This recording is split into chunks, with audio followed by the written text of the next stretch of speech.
I Evening, unfortunately Councillor Shaw. have no air conditioning. Ouch, yeah. Yeah, when we were looking for houses, coming from Texas, we just, it was like, of course we're going to get a house with air conditioning. And they were like, well, not all houses here have them. And we were like, no. So I feel for you.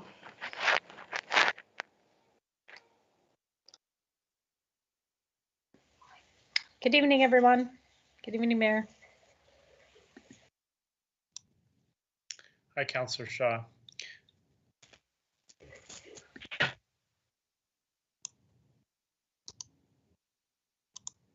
Mr. Nullup, you'll let me know when we're ready to go.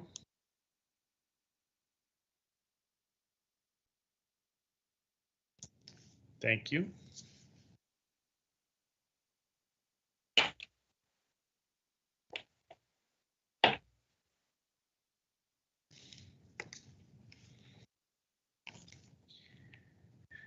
Councillor Goodhouse, we had some serious technology issues last week, and my hope is that with you here, we won't have those problems. You seem to have jinxed us.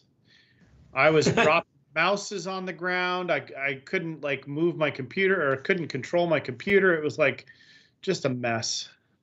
I left all my technology issues with you guys. Apparently, because it was embarrassing, actually. We made it through, though, unscathed, business done.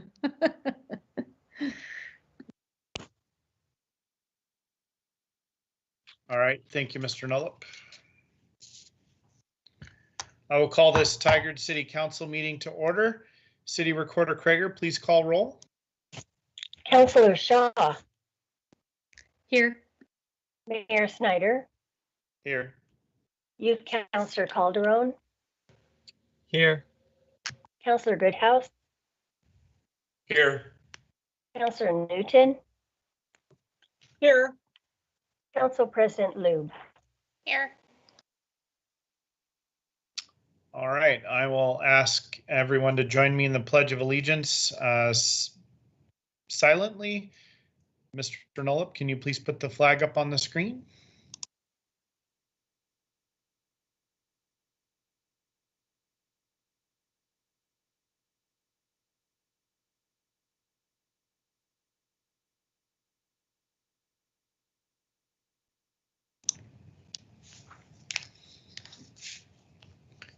All right, Mr. Nullup, thank you.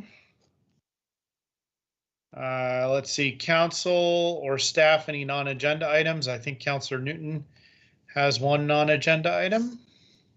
I do. Thank you, Mr. Mayor.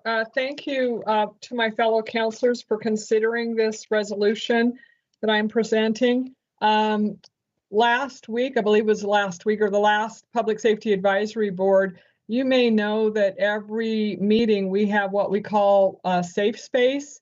And one of our board members shared a situation where he has a family member who was mugged and injured in Portland.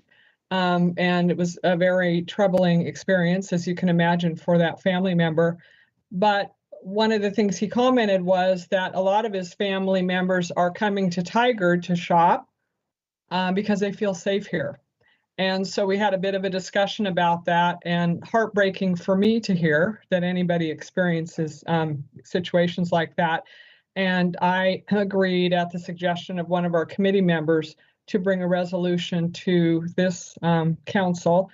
And the purpose of the resolution is to express support for our Asian American Pacific Islander community members, to acknowledge the contributions that they make to our community, and also to condemn mistreatment in any form of those community members by any community member. So I hope you will consider approving this, and I have forwarded an advance copy to members of the Public Safety Advisory Board, and we did have a couple of them look at the proposed draft. So thanks very much for your consideration. And I don't know if Youth Councillor Calderon has anything to add, because I believe he also was heard about it. So anyway, thanks.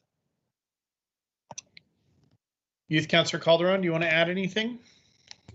No, I mean, Councilor Newton summed it up really well, but I would really like to ask Council to approve it since I am an Asian American myself, and it would mean a lot to me because I know that over the pandemic, Asian American and Pacific Islanders have faced a lot of hardships because of the coronavirus and just the crazy stuff like that. So it would mean a great deal to both me and the community if Council were to approve it. Thank you. And Council, I believe you received a copy earlier today. So if you have questions or comments, we can certainly talk through those, or if there's a motion, we can consider that. Council President Luke. I just want to thank you for bringing this forward. Just knowing our Asian AAPI community has received such treatment over the last year is really disheartening, and hearing everything that's coming out. So I think it's important that we pass this resolution and stand with our community members who need extra support during this time to let them know that they are welcome in Tigard and we will stand up for them. And so with that, I move to approve resolution number 21-17. And I'll second the motion. Okay, it's been moved and seconded. Any further discussion? City Recorder, please read the number and title of the resolution. Resolution number 21-17, a resolution of support for Tigard's Asian American Pacific Islander community and condemning all forms of anti-Asian sentiment as related to COVID-19. And a roll call vote. Councillor Shaw, Yes. Mayor Snyder, Yes. Councillor Goodhouse, Yes. Councillor Newton, Yes. and Council President Lube. Yes. Thank you. I would like to let Youth Councilor Calderon cast an advisory vote. City Recorder, would that be allowed, or City Attorney? Is that acceptable? Absolutely. All right, Youth Councilor Calderon, you wanna provide an advisory vote to the Recorder? Of course, I would like to advise the council to vote yes on this. I know they already did, but I would still like to make sure that my support is noted. All right, thank you. And Thank with you. that, and my dog's barking, resolution number 21-17 passes unanimously. Thank you. We'll move on to public comments. Let's see, follow up to previous public comment is next on the agenda. Assistant City Manager Nyland, you have some follow up to previous public comment? I do. Good evening, Mr. Mayor and Council. So last week we received 2 public comments that we followed up on. The first was about the condition of some trails and the perceived impacts by those experiencing homelessness. We did respond to the constituent and said homelessness wasn't a public safety issue necessarily, but rather a public health crisis. So we provided resources that were available and actions that are in progress that the city is doing. The other comment was from a community member requesting that a tennis court in Summer Lake be converted to a pickleball court. Our parks team has responded and are exploring options. Before any decision is made, we need a better understanding of the usage of that facility. So we're collecting information and working with the advocates. So fun fact, pickleball was created in 1965 on Bainbridge Island in Washington State, and it's one of the fastest growing sports in the world, though it is not an Olympic sport yet. And lastly, our city pin was indeed delivered to our newest member of the Public Safety Advisory Board. Those are my updates and my fun facts for the evening. Thank you. Thank you, Assistant City Manager Nyland. Appreciate that. City Recorder Krager, I believe we received 4 public comments. 3 of them were related to an item that is on the agenda later. That's for a public hearing. And then 1 was about the 4th of July celebration, or what Tigard is doing for 4th of July this year. Were there any others that I missed? No, you have them all.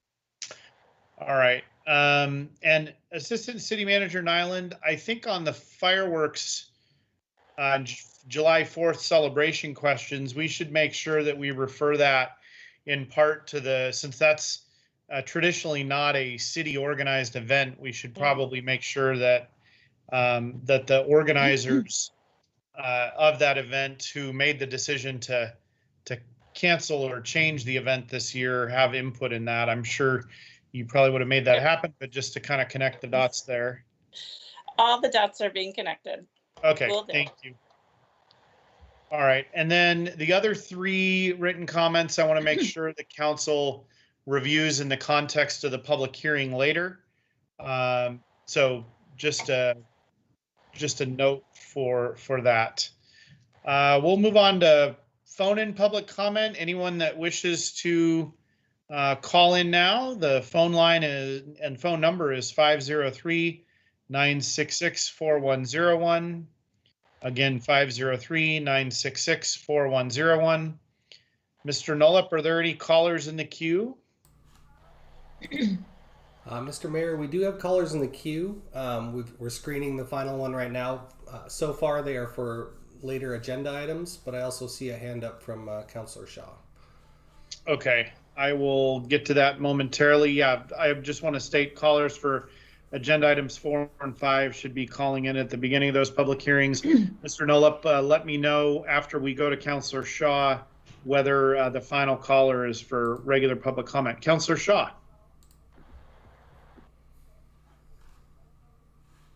You're on mute, unfortunately.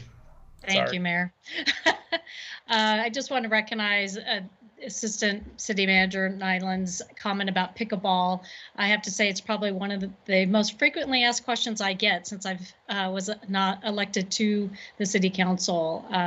Probably one of the top 3. So just wanted to note that. Thank you. Good to know.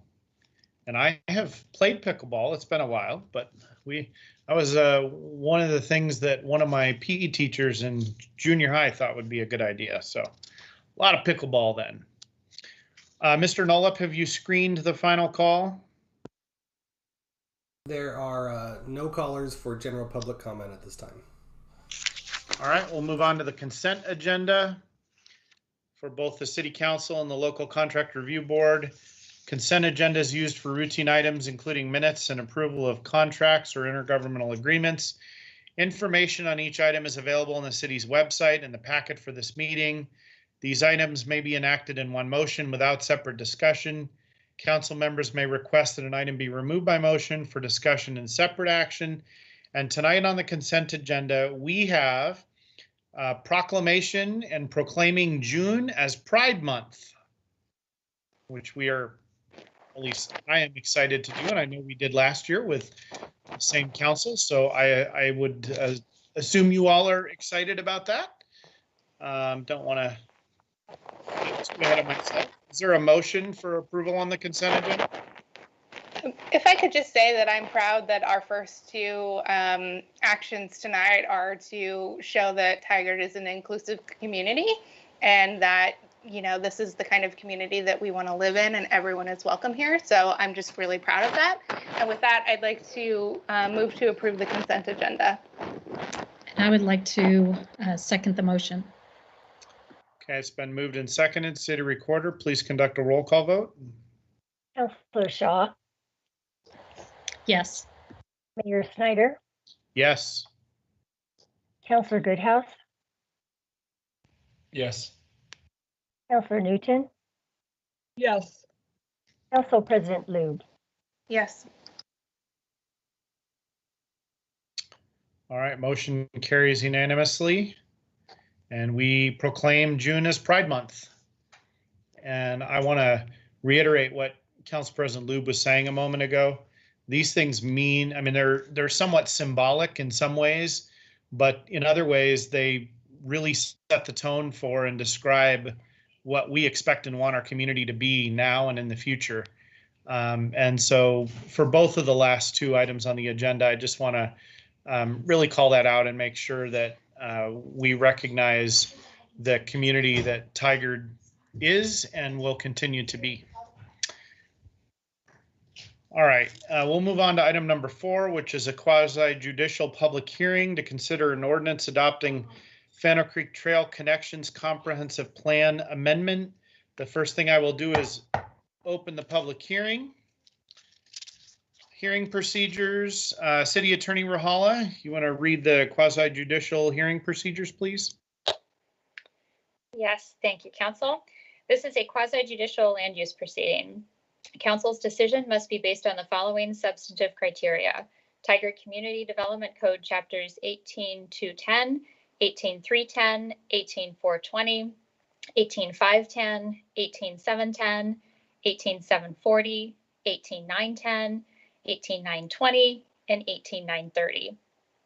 Testimony, argument, and evidence must be directed toward the relevant approval criteria described in the staff report or other criteria in the plan or land use regulation that apply to the decision. Failure to raise an issue clearly enough so that council understands and can address the issue precludes an appeal to LUBA on that issue. Failure of the applicant to object to a condition of approval may preclude an action for damages in circuit court. Members of the City Council will be asked whether they have any conflicts of interest. If a council member has an actual conflict, the council member cannot participate. Council members must also declare any contacts about this case with a member of the public. Council members must also declare if they have independent knowledge of relevant facts, such as from a visit to the site in question. A council member who describes ex parte contacts or independent information shall state whether the contact has impaired his or her impartiality or ability of the member to vote on the matter. After the discussion of conflicts and ex parte contacts, any person may challenge the participation of a council member or rebut any statements made. The council member in question may respond to such a challenge. Thank you. All right, thank you, City Attorney Rahala. Councilors, any conflicts of interest that you need to declare or have any ex parte contacts you need to state? Okay.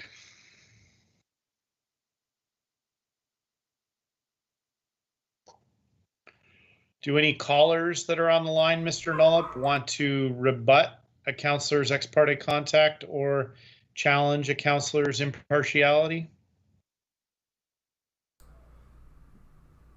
Mr. Mayor, it looks like at this time, all callers are for the next agenda item. Okay. You might want to pre-screen them for the next agenda item with the same question then. Will do. Thank you. Okay. All right. I think we're ready for staff report.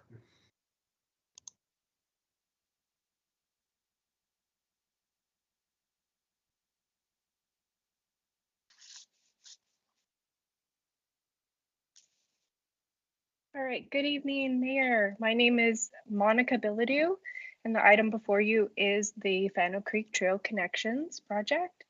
The City of Tigard, in partnership with the Oregon Department of Transportation, is requesting a comprehensive plan amendment to remove 1.06 acres of Tigard significant wetland from the wetlands and stream corridor map to accommodate the future installation of these trail sections.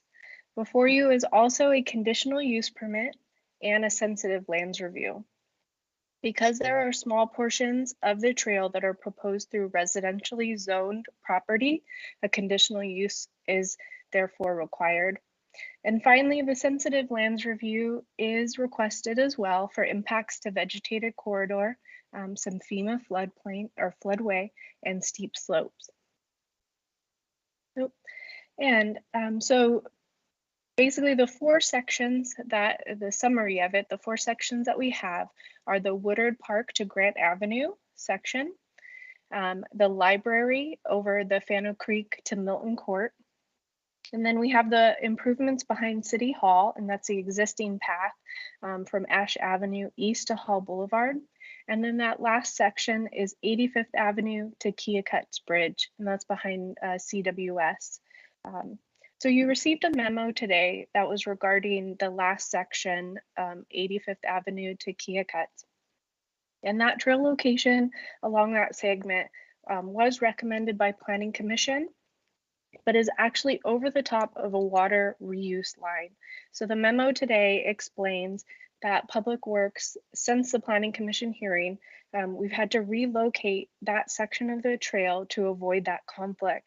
And the proposed trail segment relocation is now just to the east of that original request. And this relocation will provide a needed 5 feet minimum clearance, and that's to make sure that If they ever need to replace that water line, there won't be impacts to our trail.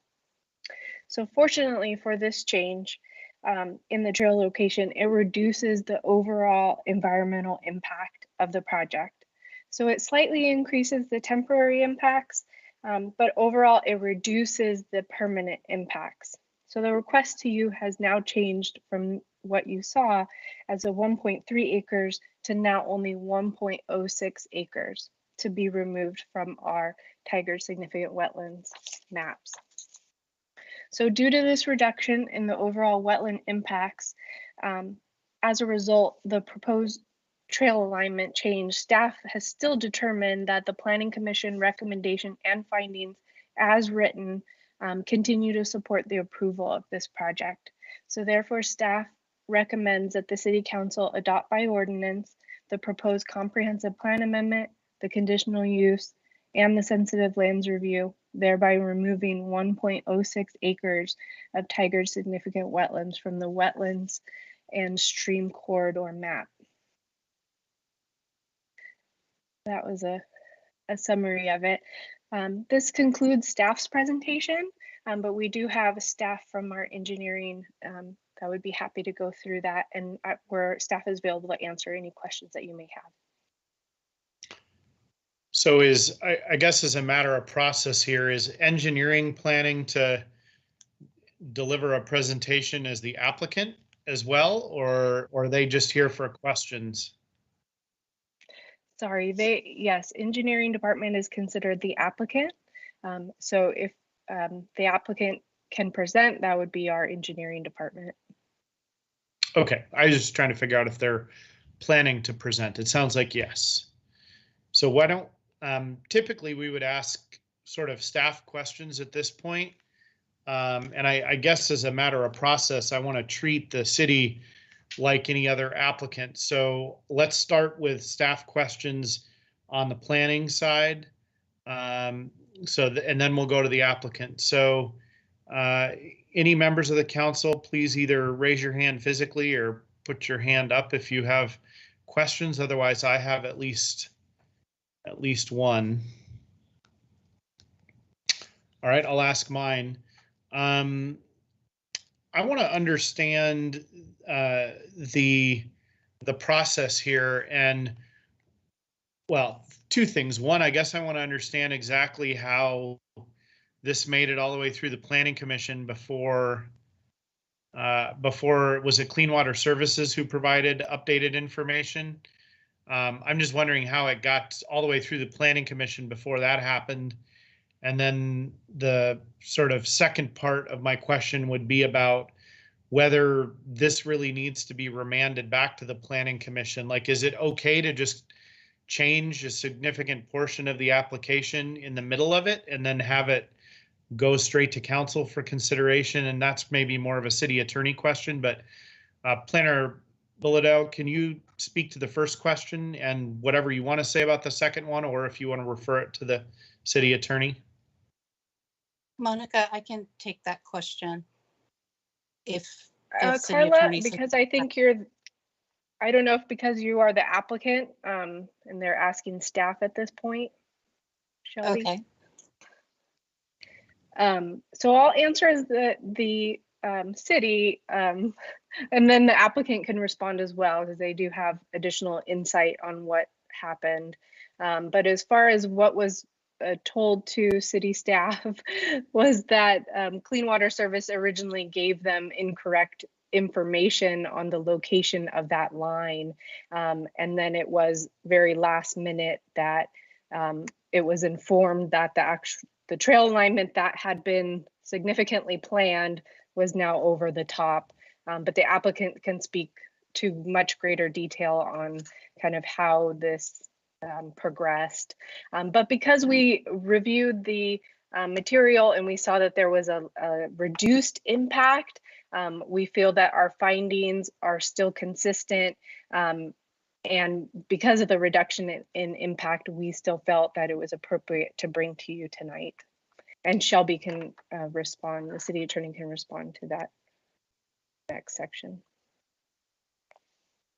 Yes, so In this proceeding, the Planning Commission provided a recommendation to council, and so it's ultimately council's decision. Always, if you wish Planning Commission to review it, it is your prerogative to send it back. In this case, staff felt comfortable that because the acreage is less than what Planning Commission approved, as the findings and your memo describing the findings state, we thought it was a safe bet to bring it forward to you, and we were okay, content with the Planning Commission recommendations not being significantly different than they would have been otherwise. So that's ultimately council's policy choice, whether you wish to send it back. But again, staff's perspective was that it was consistent with the direction the Planning Commission had given below, and so we don't see the need to send it back. Thank you. Councillor Shaw. Thank you, Mayor. Great presentation. Question with regard to, I know it was in the key facts and information summary, but I know we have a lot of bikers in our community, and I'm assuming at least one portion, if not the 3 segments of this project, does indeed answer and address the Metro's 2018 regional transportation plan with regards to identifying the bicycle parkway, because I know in the past a number of folks have mentioned that that's something I'd like to see continued. And so just want to ensure that when at least one segment does address that.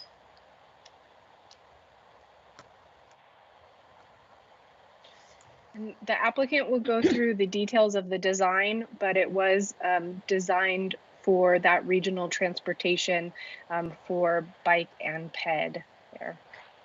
Great, thank you. Thank you. Any other questions of staff? For the public that's watching, I want to make sure you understand what's going on here, because this is a little bit unusual in having a public hearing where the city is both on the staff side and the community development department responding to and reviewing an application, and where the city is in fact the applicant.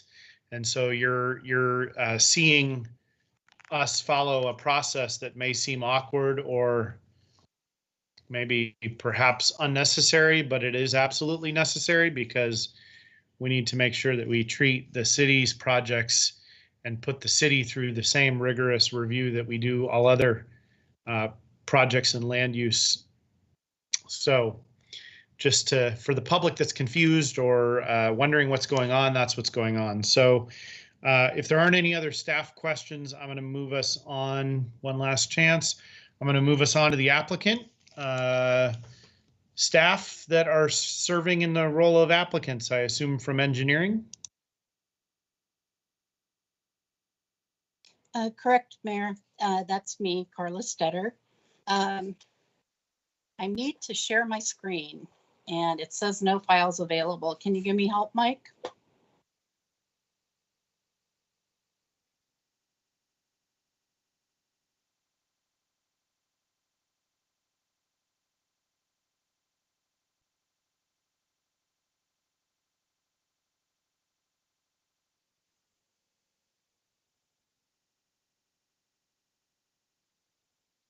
You do not. It's open on my desktop.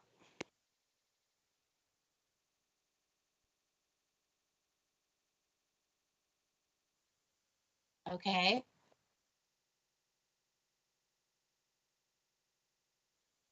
Okay.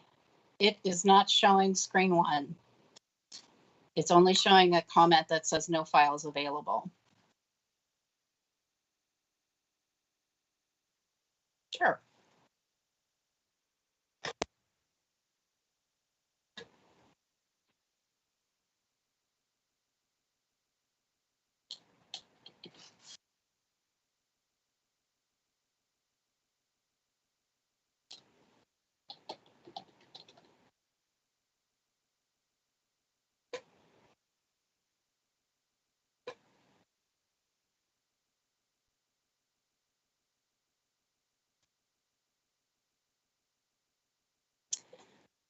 Mike, it's bigger than the server allows. I can give you, I'll send you a link.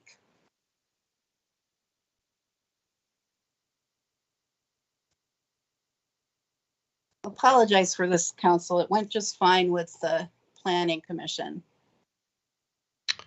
Not a problem, Carla. Take your time. We'll get through it.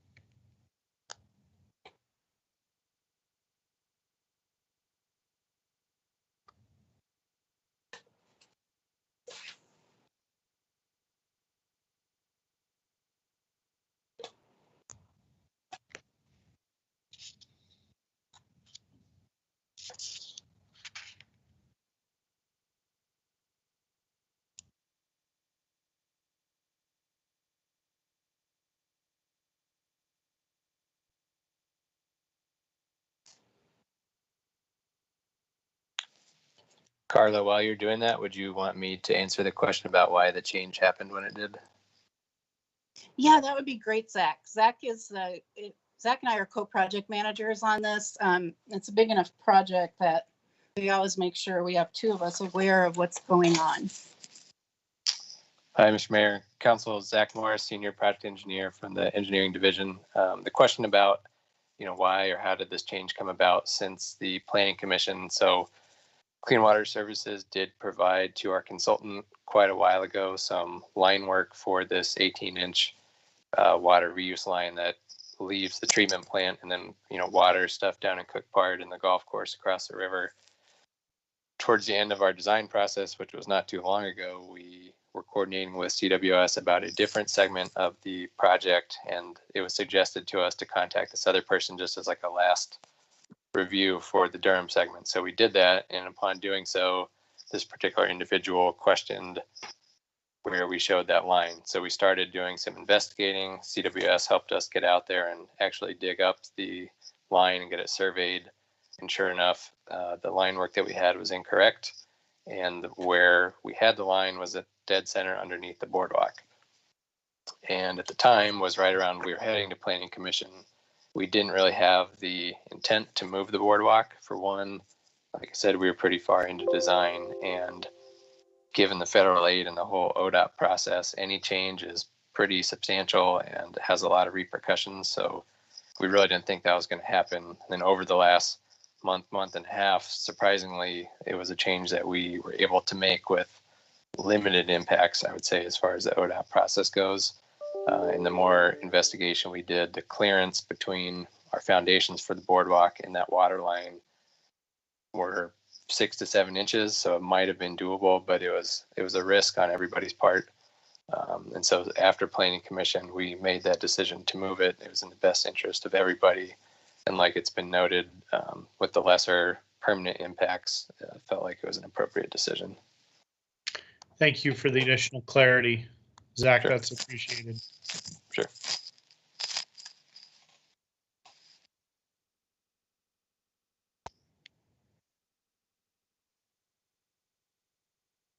So also just one additional detail since we're waiting.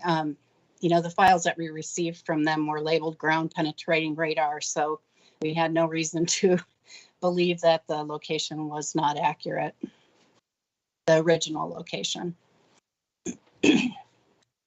So was it not from ground penetrating radar? Is it mislabeled? Apparently, I would say apparently not. Luckily someone who was more familiar on the ground. One of the things is Clean Water Services is not used to a lot of other people being on their sewage treatment sites. And so they don't necessarily keep as accurate a records, as maybe we do, because our utilities get impacted quite often. It's very seldom that a sewage treatment plant site has any sort of visitors or anything that, so they're just not quite used to that level of detail. Understood. Thank you.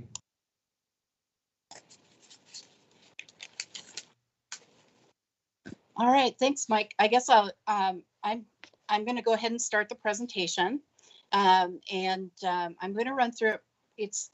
It's relatively wordy, but I'm going to take you through the detailed process so that you understand it. Next slide. I'll give you the regional setting of the trail for anyone who's unfamiliar. Next slide. So the Fano Creek Trail, and I'm going to go ahead and keep up here since I'm getting old and reading this through my reading glasses isn't working very well on my phone. So the Fano Creek Trail connects both the Red Electric Trail and the Tualatin Greenway Trail, and it forms a large loop. It is part of the regional trail network that that Metro has identified, and it's an important link for Washington County. It connects 5 different cities. At this point, the latest trail information we have, there are in excess of 200,000 uses per year on this trail. The trail is currently missing 4 segments. This will complete one of those segments. And it's a project that's literally supported. When we've gone for grants, we've gotten recommendations from the mayors of both Tualatin and Beaverton. It's a very important trail regionally. Next slide.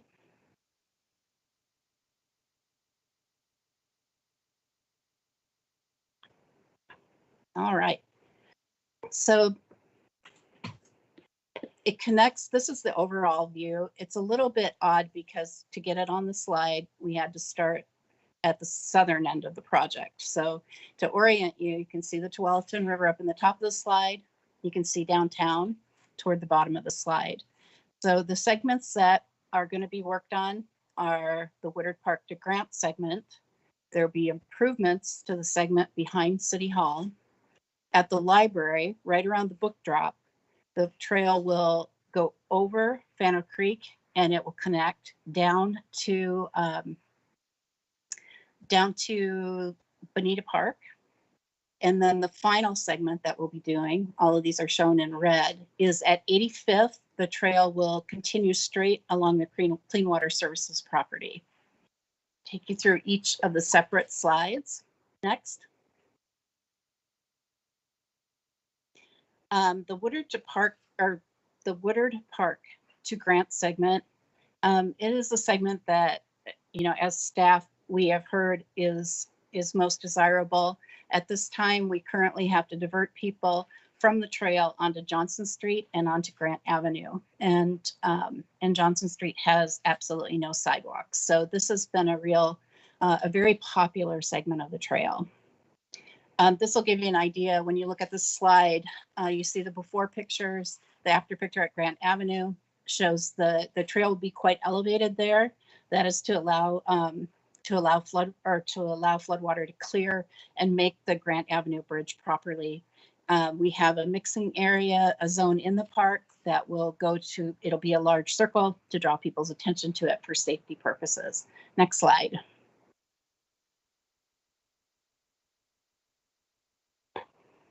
Okay. This segment is actually a segment of trail that we're going to be improving. It is the area from Ash Avenue to the Hall Boulevard section. Just in general, the design of the trail is to meet regional trail standards for a multi-use trail. The trail will be 12 feet wide with shoulders on each side. Bridges and boardwalks will also be 14 feet wide.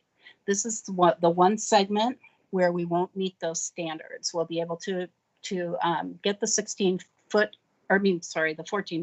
12-foot wide trail from actually almost completely behind City Hall. And then we're getting as much width as we can in the current footprint. And that will range anywhere from 12 to 8 feet. Next slide.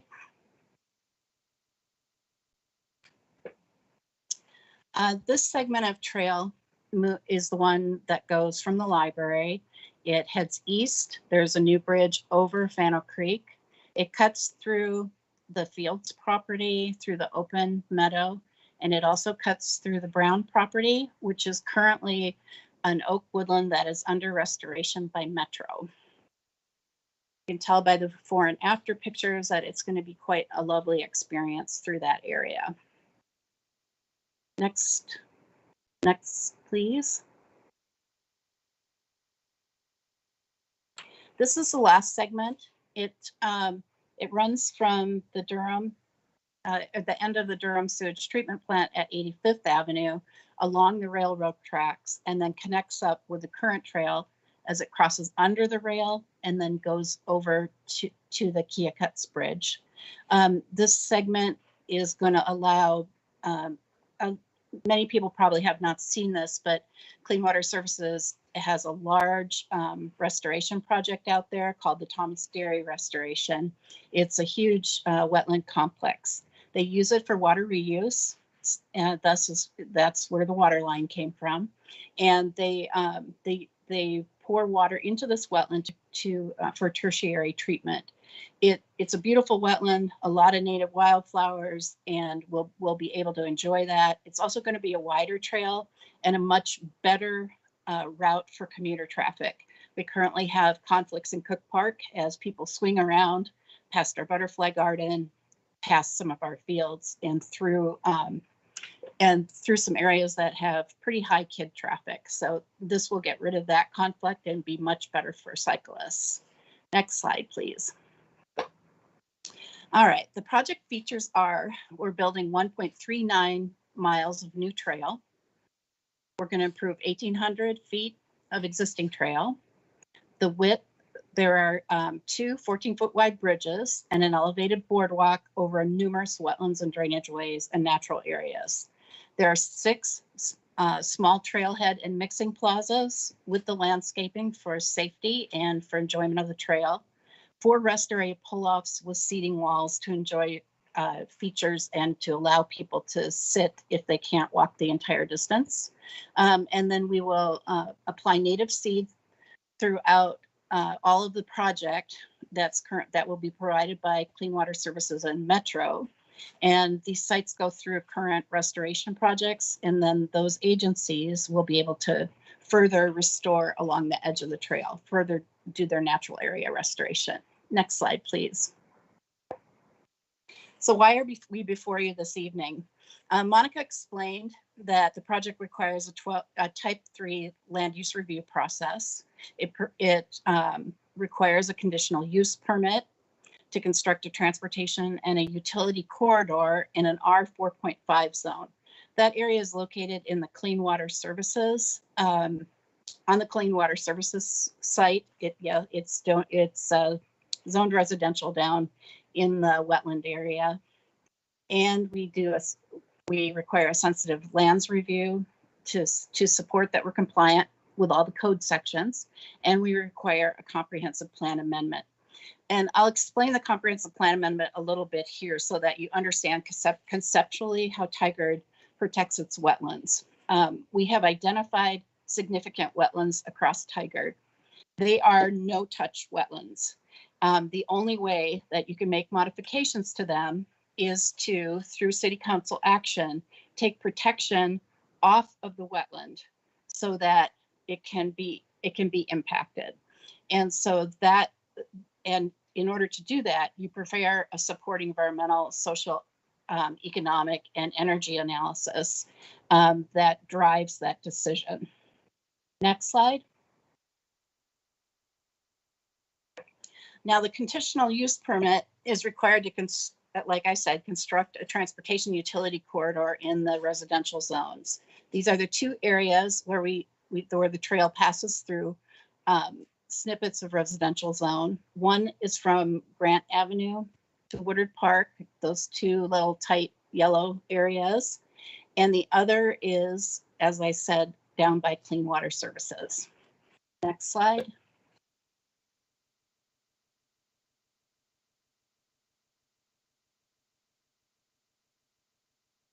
Next slide, Mike. Thank you. Conditional use approval criteria. So this is wordy and it's a bit complicated, so I'm going to walk you through it. This is how you make this approval. The site criteria need to be suitable for the proposed development. We believe that the site criteria are suitable for the proposed development. This is a trail being located in a corridor that has been identified since the late 70s as a transportation corridor. The operating characteristics are reasonably compatible with the surrounding properties. Again, the area has developed around these that are compatible with that use because it has been shown on the regional trail maps for many, many years. The physical characteristics of the development are reasonably compatible with the surrounding properties. This trail, for the most part, there's a little segment of it in Woodard Park that will come close to fence lines of a back of some of the houses. However, there's, that we're able to screen that and to mitigate for that. We've done some very, very careful siting. So through the oak woodland, all of the significant oaks were flagged prior to us setting the trail down and saying where it was going to go. And we also worked closely and carefully with Clean Water Services in order to place the trail where it had the least amount of impact on the Thomas Dairy wetlands. Any adverse impacts or uses are mitigated to the extent practicable. We have a number of mitigation measures, both for which I'll talk about later, for the environmental impacts, and there hasn't been enough conflict that we're going to need anything more than screening in other areas. The development is located to support pedestrian access, comfort, and safety. That is the major driver of this project. The proposed development complies with all applicable standards and requirements of this title, and the adequate public facilities are available to serve the proposed use at the time of the occupancy. So we feel we're meeting all of those criteria. Next slide. A sensitive lands review is required in support of compliance with all the codes. We have flood hazard areas, and this requires a no-rise study.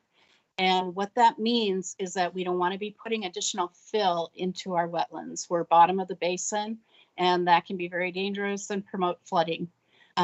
This project meets the no-rise requirements. We also have completed hydraulic studies at all of the bridges and boardwalks and we've done all the modeling to ensure that the water flows through those areas without, number one, causing significant erosion, and number two, changing the flooding patterns that are currently on the site. Wildlife habitat. We're going to construct at grade when practical to limit the ground disturbance. We have APHIS, which is the federal,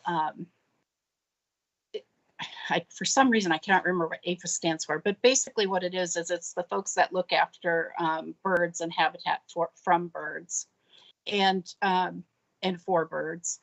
And so they will be coordinating before, during, and after construction. So they'll come out on the site in the spring, flag any nesting sites, make sure that they've fledged before we start, and remove nests if necessary. So depending on the timing of construction, to make sure that we don't have any adverse impacts. You want to allow for animal movement. We've used raised boardwalks at critical crossings and fencing at the railroad that allows animals to move back and forth as they currently do. And we also have large habitat areas that are connected that allow flow of the critters through the area, and also, have sited the trail so that there's large areas to select that will be further away from the trail for movement.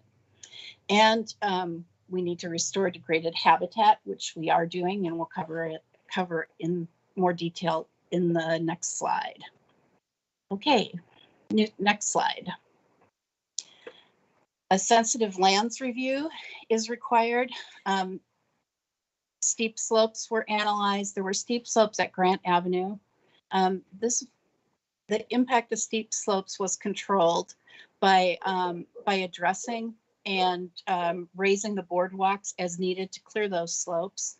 At the library, there are steep slopes associated with Fano Creek, and we bridged over those. Wetlands and vegetated corridors. Wetlands and stream delineations reports have been completed, and no work is proposed below the ordinary high water line of Fano Creek. Impacts to the two tigered significant wetlands are proposed, and the project is seeking a comprehensive plan amendment to take those out of protection to allow siting the boardwalk. The project is going to enhance 9.6 acres of vegetated corridor and restore over 1.4 acres of temporary impact.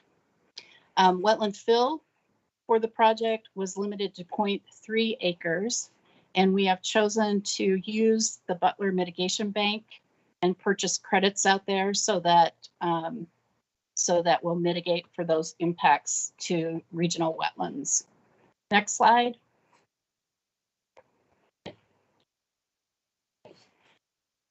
These next few figures are going to take you through. What I wanted to do was show you so that you can make a decision, show you about how much area the project is impacting, how much of it is temporary impacts, and how much of it is new impact. And then you can also see the extent of restoration that'll be going on as part of that. The trail is right here. Obviously, that's a permanent impact. We'll have temporary impacts from slopes and accessing the trail along these golden areas. And the green areas show all the area, and also the hatched areas will show all the area that will be restored as a result of this project. This is the Woodard to Grant section. Next slide. From the library, or from behind City Hall, we have a similar situation. The trail hugs the outside edge here, and all of this green area we will continue to work on restoring those areas as part of this project. Next slide. This is the area that cuts across from the library. The impact is up here. And this is where we've proposed some of our mitigation to make up for veg corridors, well, all of our mitigation to make up for vegetated corridors that will be permanently impacted. We'll preserve this area of the site to serve that purpose.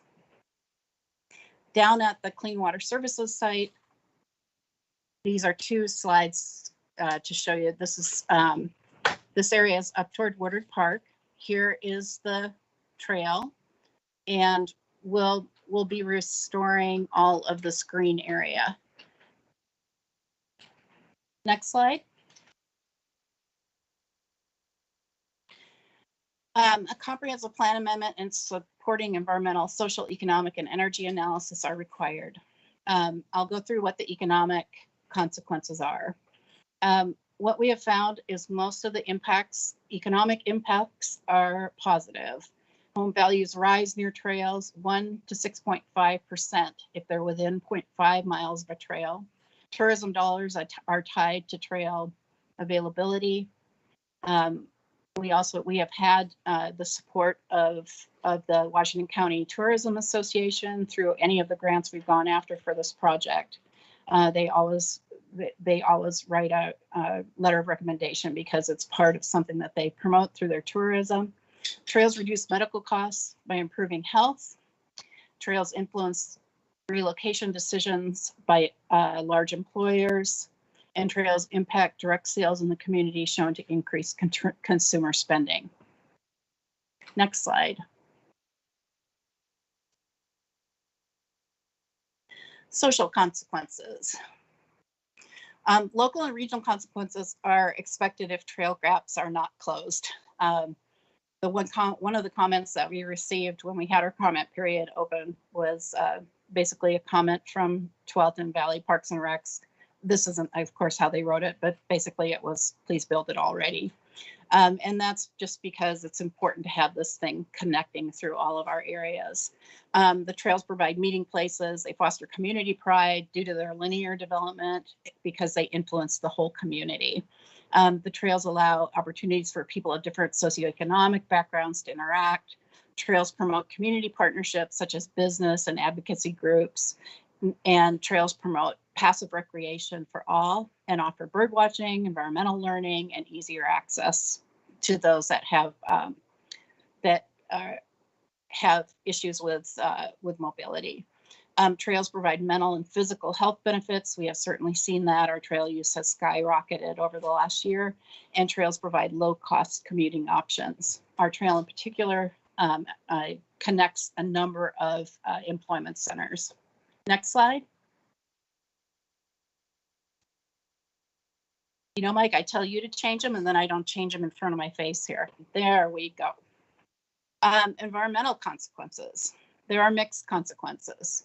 There's a loss of 0.3 acres of wetland function in Tigard, and that function now moves to the Butler Mitigation Bank, which is, you know, within 10 miles, but is still not in Tigard. Vegetated corridor function loss is likely mitigated due to the enhancement and the mitigation planting that will be happening. On the positive side, trails confine human impact to one location. We have a number of demand trails that run along these routes already, and it's much more, and demand trails tend to snake all over. When you have one easy path, you limit that disturbance. Our exposure to natural resources and natural experience promotes a community to fight for environmental protections. And at the Durham, 2,400 feet of the boardwalk will keep the hydrologic connection. So we had to build quite a bit of boardwalk there in order to make sure that the hydraulic connection of the wetland remained. And this project, if you don't know, has significant funding from federal air quality improvement grants. And the reason is that having this commuter route significantly benefits the air quality of the region. Next slide. Energy consequences. This is pretty interesting. In Portland metro area, 18% of all trips are made by walking, and that saves an estimated $1.1 billion per year in gas and auto costs. We expect this trail, because of its interconnected nature, to take a number of cars off the road. Interconnection with other cities is going to increase the usage and bolster our energy savings. And this offers an alternative to traffic congestion, but it also offers an alternative for very low cost commuting. Next slide.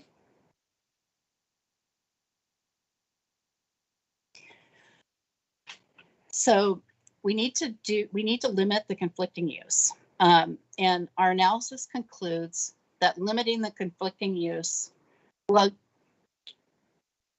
result in the most beneficial consequence of the three protection scenarios.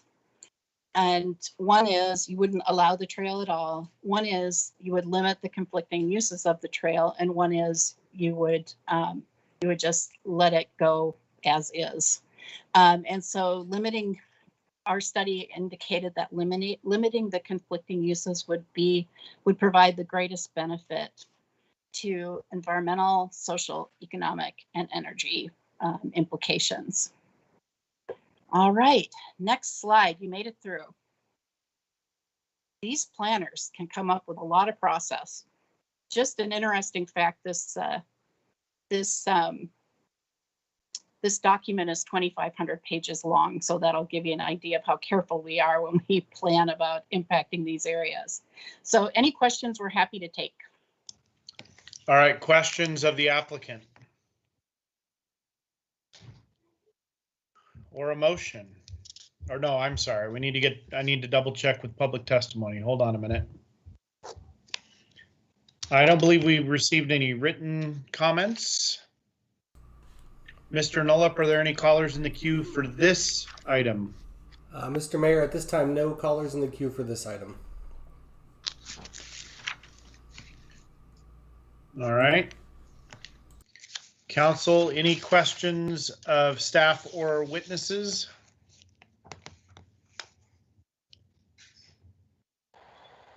Councilor Shaw. Thank you, Mayor. very comprehensive report, and actually thank you very much for explaining the conflicting use, because that to me wasn't as clear in the report, so I very much appreciate it. And I'm thankful we didn't get the 2,500 page report, but very thankful the information you did provide, which was very thorough. I did have a question, Mayor, about the motions, but I'm not sure if we're there yet. I was going to make a motion, but wasn't sure if I need to clarify it with the additional information we received later today with the acreage change. That's a good question, and one I guess we can. That's a staff question right now. So, City Attorney Rahala or staff from Community Development, is there a change in what needs to be requested from our meeting guide? That's essentially what Councilor Shaw is asking. Correct, and the meeting guide does reflect the latest. The 1.06 is the correct number. Okay.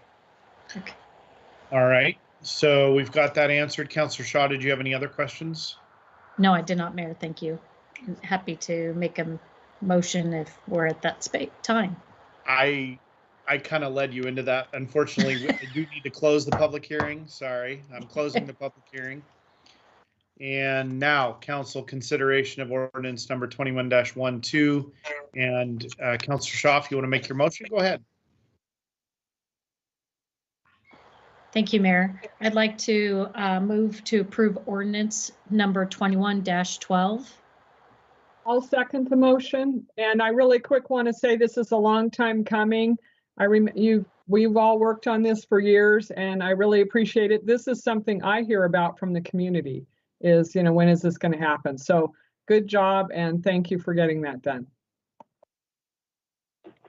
All right. Is there any further discussion? It's been moved and seconded. City Recorder, read the number and title of the ordinance, please. Ordinance number 21-12, an ordinance approving a comprehensive plan amendment to remove 1.06 acres of locally significant wetlands from the Tigard Wetland and Stream Corridor Map Inventory, CPA 2021-00001, CUP 2021-00002, and SLR 2021-00001. And City Recorder, roll call vote. Councilor Shaw. Yes. Mayor Snyder. Yes. Councilor Goodhouse. Yes. Councilor Newton. Yes. Council President Liu. Yes. All right, ordinance number 21-12 is adopted unanimously. Thank you all, and we'll move on to the next item on the agenda, which is a legislative public hearing. Consider an ordinance adopting Washington Square Regional Center sub-district modification. I will open the public hearing. Anyone that wishes to testify will be allowed to do so by calling via phone and getting in the queue at 503-966-4101. Again, you can testify on this item by calling 503-966-4101. And Mr. Nullup, I understand we already have a few callers in the queue. We may get some more. And with that, Assistant Planner Smith and Senior Planner Shanks, staff report.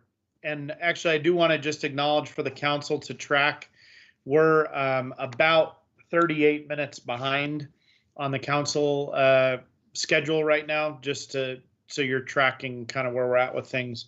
And with that, we'll go to the staff report. Good evening, Mayor Snyder and council members. My name is Susan Shanks. I'm a senior planner with the city of Tigard, and I'm here with Lena Smith, who's an assistant planner. We're going to be co-presenting this evening.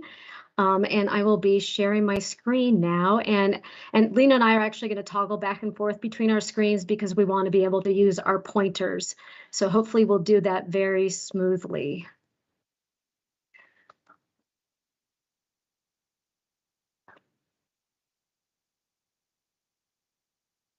Okay, can someone tell me audibly if they can see my screen? We can see your screen, Susan. Yep. Great. Thank you so much. I'm going to try to make it even bigger, this trick that IT taught me.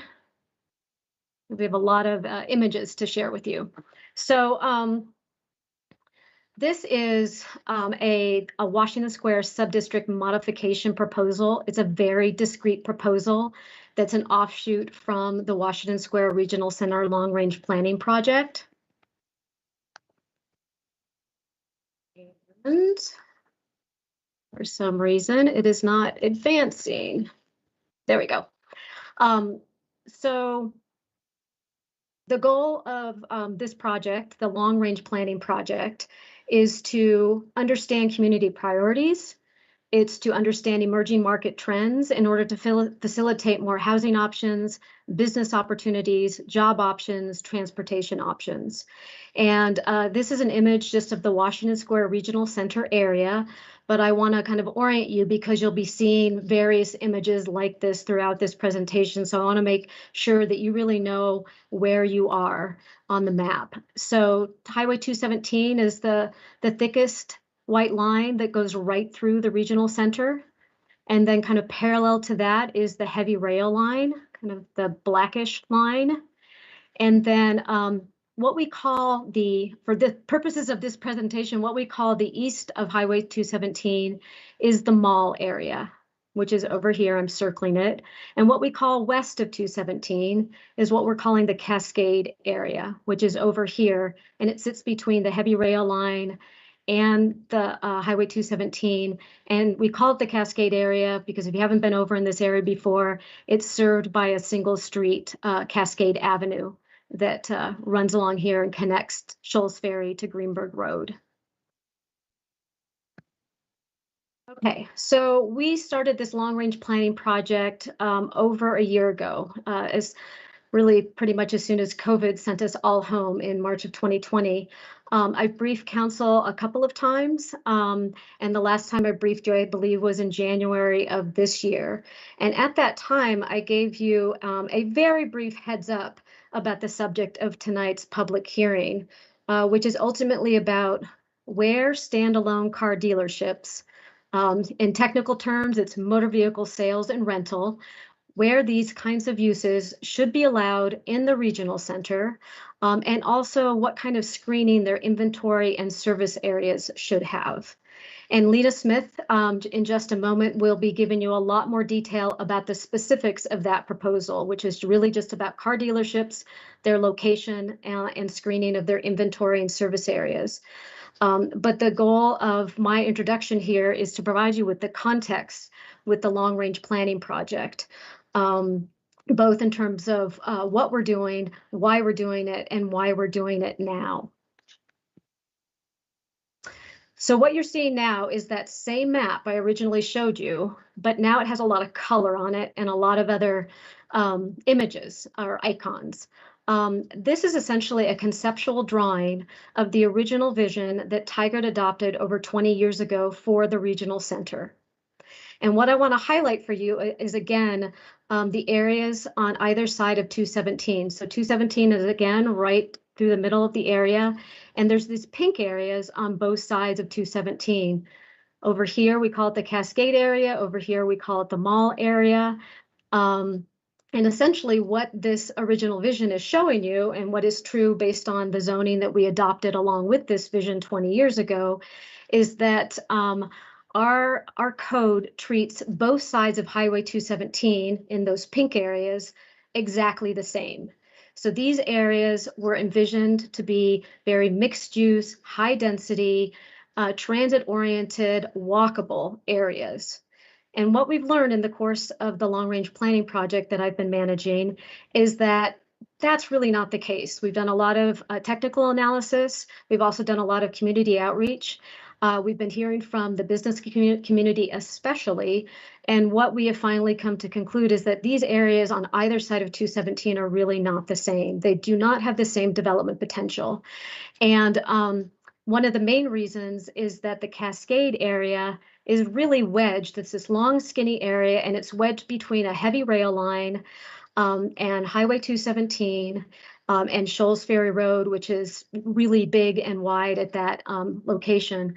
So what we've come to determine is that this area is not going to be the pedestrian-oriented area that we want it to be. The mall still has great potential for that kind of pedestrian-oriented, mixed-use, dense development, but this area just does not have the same potential. So when car dealerships and rental companies contacted me at the beginning of the project back in March of 2020, and they did literally contact me in March of 2020 because there's a lot of vacant buildings in this Cascade area. They said, hey, I'm a car dealership, or I want to lease to a car dealership. Can we move our business in here? And at the time, all I said was no. And for about an entire year, I said no. The code does not allow it. The zone does not allow it. And so, these folks actually became part of my interested party list, and they would check in periodically about where the long-range planning project was. And in the course of all last year, we did a lot of technical analysis. We did a lot of community engagement. And like I said, we came to this conclusion that these areas were not the same. And when Holman Auto Group came, basically approached the city again and said, hey, so where you're at with your project is now a good opportunity for us to talk about allowing car dealerships in this Cascade area. We said, you know what?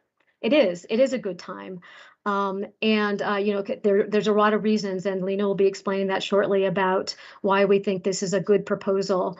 And we feel comfortable bringing it to you now. We feel really actually confident that we've done enough technical analysis and we've done enough community engagement to really feel confident that this is a good proposal to bring to you. And we're also just letting you know that the reason why we're bringing you now is because we're really being responsive to a specific property owner, in this case, Holman Auto Group, who's been very cooperative in helping us do some of the analysis. So with that, I'm going to pass it over to Lena Smith, and she's going to be going into more detail about the specific proposal that's the subject of this public hearing this evening.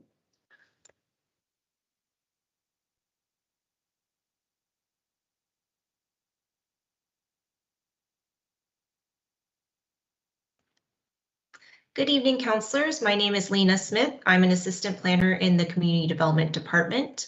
I will be, for my portion of the presentation, focusing on Planning Commission's recommendation as they discussed on May 3rd at the public hearing. Later on, Susan will discuss an alternative to this proposal, and you may be hearing more feedback from stakeholders during public testimony in tonight's hearing. But for right now, I'll go over Planning Commission's recommendation to City Council. The proposed code amendment is to reduce the size of the subdistrict that allows new standalone car dealerships in the Washington Square area, and to primarily shift it away from the mall property over to the west side of Highway 217 along Cascade Avenue. The exception being the Jaguar Land Rover dealership, which would remain in the subdistrict. The purpose of this amendment is to preserve the mall property for future mixed use and pedestrian-oriented development, and at the same time allow new standalone car dealerships in car-oriented areas that do not have the potential for pedestrian-oriented development. As Susan mentioned, market analysis shows that the mall property has significant redevelopment potential for dense, walkable, and transit-oriented development. But the properties on the west side of Highway 217 along Cascade do not have the same redevelopment potential. This is due to multiple reasons, such as change in market conditions, proximity to the highway, and access barriers created by the railroad, Highway 217, and Shoals Ferry to the north, and a lack of pedestrian and bicycle amenities in this area. The proposed amendment would also advance the city's economic development goals because car dealerships provide family wage jobs and employ more people than other sales-oriented businesses. For example, Holman Auto Group owns the Orchard Hardware site, and they propose a new BMW dealership on the site. Their initial estimates show that they would employ about 28 employees per acre. Bob Lanfear's Motorcycles proposes to expand into the Office Depot building to the south, and their expanded business would employ about 20 employees per acre. In comparison, Toys R Us and Orchard Hardware employed between 6 to 14 employees per acre. So from initial estimates, we are seeing an increase in employment numbers from previous uses to the proposed uses. The proposed car dealerships would also be located further away from existing residential areas, and the proposal would help facilitate the redevelopment of underutilized or vacant properties along Cascade, such as the Toys R Us and Orchard Hardware sites, which have been vacant for some time. This map shows the current sub-district, which is shown in blue. And as Planning Commission recommended, the proposal is to reduce the sub-district by about 64 acres and to shift it over primarily to the west side of Highway 217, with the exception of the Jaguar Land Rover dealership, which would remain in the sub-district. I would also like to point out that all of the properties we'll be discussing tonight are located in the mixed-use commercial or MUC zone. As you can see, the MUC zone is located on both sides of Highway 217, even though, as we've discussed, the east and west sides of the highway are very different in terms of their characteristics and potential for pedestrian-oriented development. Tonight's proposal also includes a new indoor screening standard. Our code currently contains a screening standard that requires a mix of opaque screens and landscaping. The new screening standard would require vehicle inventory and service areas to be contained inside of a building. This standard is more clear and objective, and the idea is to move away from the suburban car lot model with large surface parking lots. I also want to point out that this standard would only apply to the sub-district properties on the west side of Highway 217, so it would not apply to the existing Jaguar Land Rover dealership. The idea is to not make the existing dealership a non-conforming development. As Susan mentioned, tonight's code amendment is an offshoot of the long-range planning project for Washington Square, and it's being proposed separately and at this time to accommodate a new standalone car dealership that desires to locate on Cascade Avenue. As I previously mentioned, Holman Auto Group proposes a new BMW dealership on the Orchard Hardware site, and they shared their initial concept with us, as you can see on the screen. I just want to point out that their design shows all vehicle inventory and service areas will be contained indoors, so they are meeting that proposed new screening standard. City staff has been coordinating with Holman on this legislative project, and we have also seen interest in this proposal from other car dealerships. As part of the long-range planning project, the city hosted an online open house that was open for the month of April and asked participants if they would support limiting new car dealerships to areas without potential for pedestrian-oriented development. We received 228 responses and 63% of participants supported the proposal. This slide outlines the public testimony we received at the Planning Commission public hearing. Stakeholders who supported the proposal include Benderson Development, the owner of the Toys R Us site, Bob Lanfear's Motorcycles, Holman Auto Group, which owns the Orchard Hardware site, as I mentioned, and Jaguar Land Rover, and the owner of Washington Square Mall, Macerich, opposed the proposal. Accordingly, Planning Commission recommended approval of the proposed map and text development code amendment. Staff also recommends a minor text amendment to the screening language that was approved by the Planning Commission.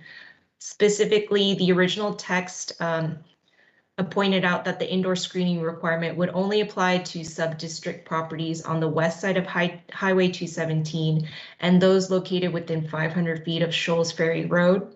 That 500-foot reference was specific to the Wells Fargo properties located on the mall site. Planning Commission actually recommended removing those properties from the sub-district.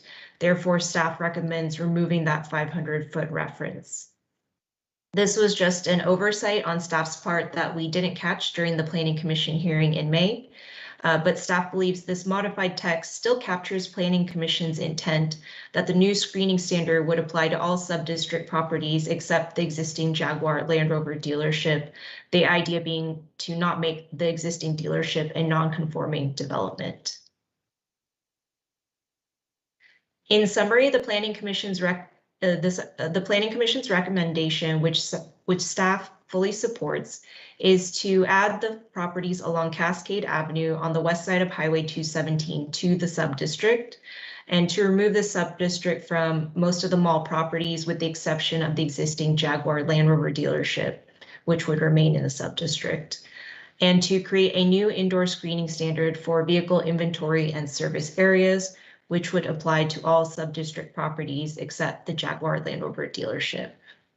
So I'll now pass the presentation back to Susan.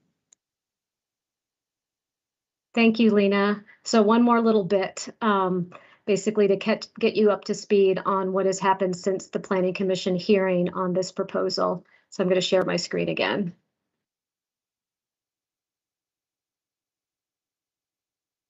Can you see my screen now? Yes. Great. Okay. So there we go. So since the hearing before the Planning Commission, where they made this recommendation to City Council, we have been talking with Macerich because, as Lena noted, they were the sole dissenter on this proposal. And essentially, what happened is that when we originally were preparing this proposal, which was now months ago, and I was coordinating with Macerich on this project, I asked them, how they felt about the sub-district shrinking on their property.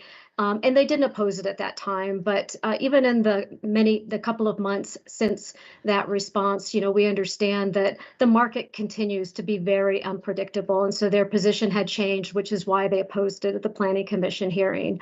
And we recognize that the market is very unpredictable. It was, for retail and for large suburban malls, it was, there were challenges even before COVID. And of course, COVID has made everything really unpredictable. So we definitely both agree on that. But the mall certainly has expressed their desire for as much flexibility as possible with respect to locating new uses on their property.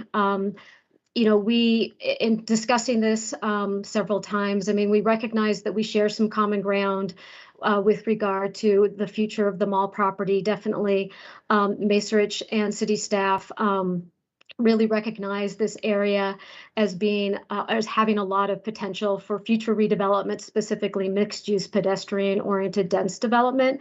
I know that they have no intention of turning this whole, their mall into like an, auto dealer row. However, what they're requesting tonight and what we agreed to bring to you for your consideration is a modification to the Planning Commission recommendation to continue to include the mall property in the sub-district. So that on this map is shown with this speckled gray area. So this is all the property, including this one up here, that's under the control of Macerich. And the hatched properties, including this one over here, which is the Jaguar Land Rover, are the properties that staff or that Planning Commission has proposed to put into the sub-district.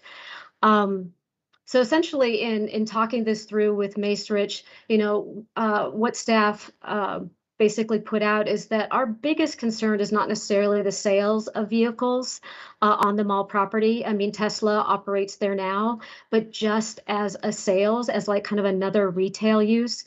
And so Macerich and staff definitely agree that when a car dealership literally is just selling cars and is inside a building, completely inside a building, whether it's attached to the mall or separate from the mall, that it acts as just like any other retail use. And that staff's biggest concern had to do with having a service center function as part of the car dealership.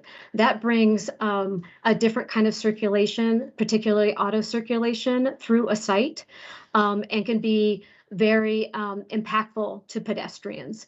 And so that was our biggest concern. And so, as much as the mall was desiring flexibility, staff also wanted to ensure that we protect and advance both the city's and the public's interest with respect to having this area be a very walkable, mixed-use, transit-oriented area. And, you know, lines of cars going into a service center, you know, could be disruptive to that. And so Macerch representatives and staff considered several different options for how to kind of work out a compromise. One of them was looking at allowing motor vehicle sales as a conditional use on the mall property. We also explored just allowing motor vehicle sales, but not servicing on the property.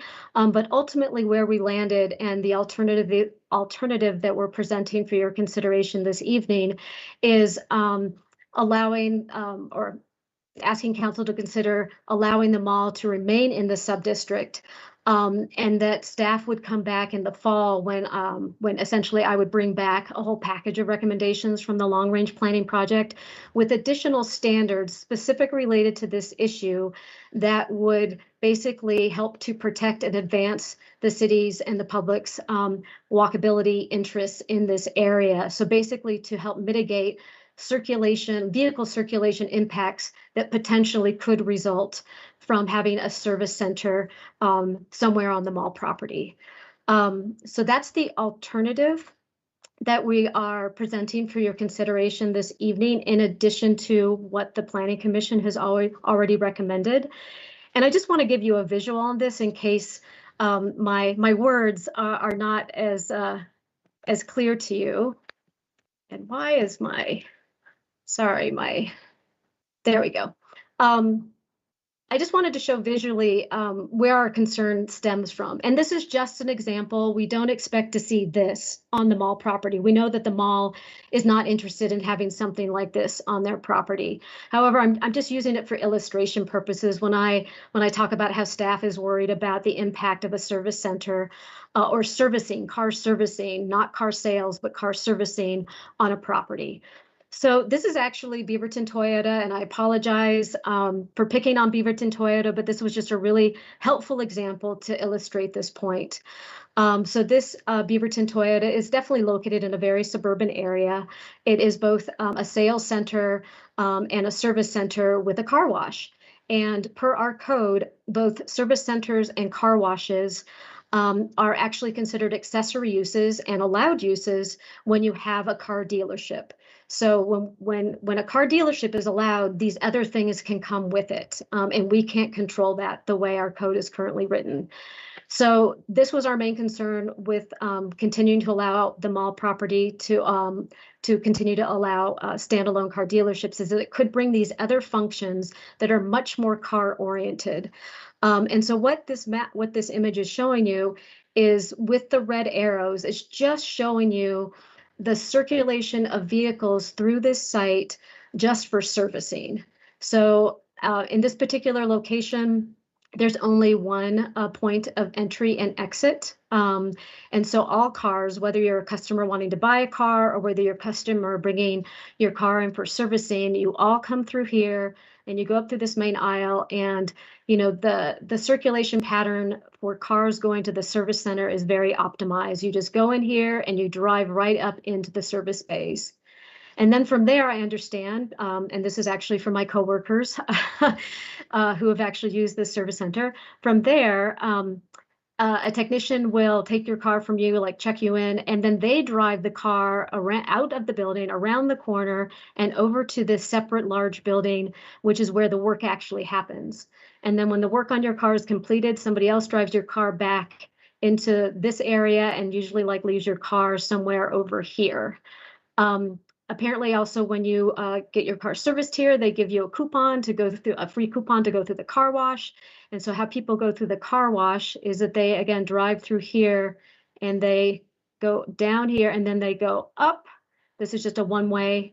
They'll go up and then they circle back around and they also then travel back the same way.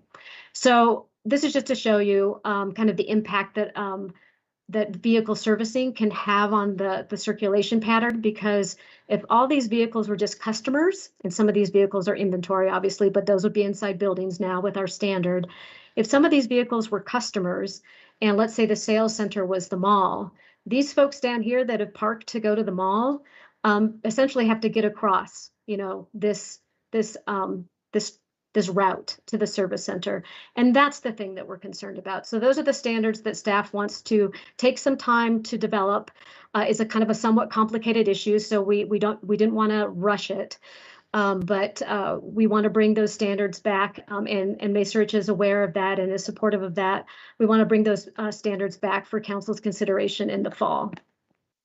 So to summarize, the alternative that we're asking council to consider this evening is similar to the Planning Commission proposal or recommendation, is to add those Cascade properties to the subdistrict, to require new indoor storage standard to apply everywhere, including on the mall property, if you were to add it back to the subdistrict, to have that storage standard apply again everywhere except the Jaguar Land Rover site, and then to allow the rest of the mall property to remain in the subdistrict, with staff bringing back standards to address concerns for vehicle impacts on the pedestrian environment. And I believe, and this would be the alternative text if this is something you're interested in, just to let you know that we've worked through what the language would be to allow this, if that's what you decide you want to do. And then just in terms of your decision alternatives for tonight for this legislative proposal, you can either approve the PC recommendation with no changes, which would not keep the mall property, except for the Jaguar Land Rover site, in the subdistrict. That's what approving or agreeing with the PC recommendation would do. You could approve the PC recommendation with minor changes. And the example would be to keep the mall property in the subdistrict and to change that indoor standard so it only applied to the Jaguar Land Rover property, or only didn't apply to the Jaguar Land Rover property. And lastly, you could continue the hearing to a date certain to consider public comments that you will be hearing after this presentation, or major changes. Staff hopes that you will come to some conclusion this evening. Again, the reason why that we are on the timeline we're at is in response to the property owner and developer of a new BMW dealership. So I just mentioned that again, so you can keep that in mind. So with that, I will end the presentation and ask if you have any questions. So Susan, thank you. Very thorough, and I think covered the issues well from a staff report perspective. I do just want to clarify that the proposal that, or the alternative that is being presented tonight, is something that we're going to hear Macerich supportive of. Is that correct?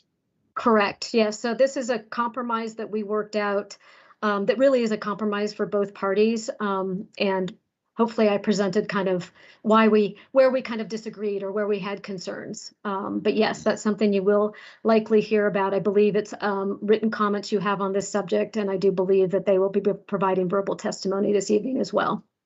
Yeah, and you, from a staff perspective, you find the compromise acceptable for the public interest and for the city's interest? I do. I like I said, I still, have reservations just because I want to make sure we develop, good standards that mitigate that potential. And again, I just stress that there's a potential. I mean, there are some back doors into the mall where I think a car service area would not be impactful, but there are some front doors where I think it would be more impactful. So definitely, I want to get on developing those new standards to mitigate the city's concerns, staff's concerns specifically, because, I think the mall and the city share the same goal of having this area be very walkable. All right, so I want to remind council, try to be focused on your questioning, and I'm going to try to hold us to the process. So questions of staff on the staff report. Councilor Newton. Thank you, Mr. Mayor, and thank you, Susan and Lena, for the very thorough presentation. I have a couple of questions. I'm very familiar with that area because I live over there and I drive it almost every day. And I see strollers, bikes, people walking, which surprises me because it's not that great. But I wonder if they're walking between Greenberg and Shoals where they can pick up the bus. I don't know, but I see a lot of people walking. My first question is, did we consider, if we're looking at including the use in the MUC in the Washington Square area, just changing what's allowed in the MUC and that district, the mixed use commercial zone, and how we describe it instead of a special district? First question. And second question, I've driven the area. I thought a lot about this all weekend. I don't know how many times I went out there, but I don't know why we would split Cascade. I don't know why we don't find the same to be true on the south, because we're not requiring auto dealerships, we're making it an option. And then the last one is, do we not have the same concerns you shared about Beaverton Toyota on the Cascade Avenue side at this point?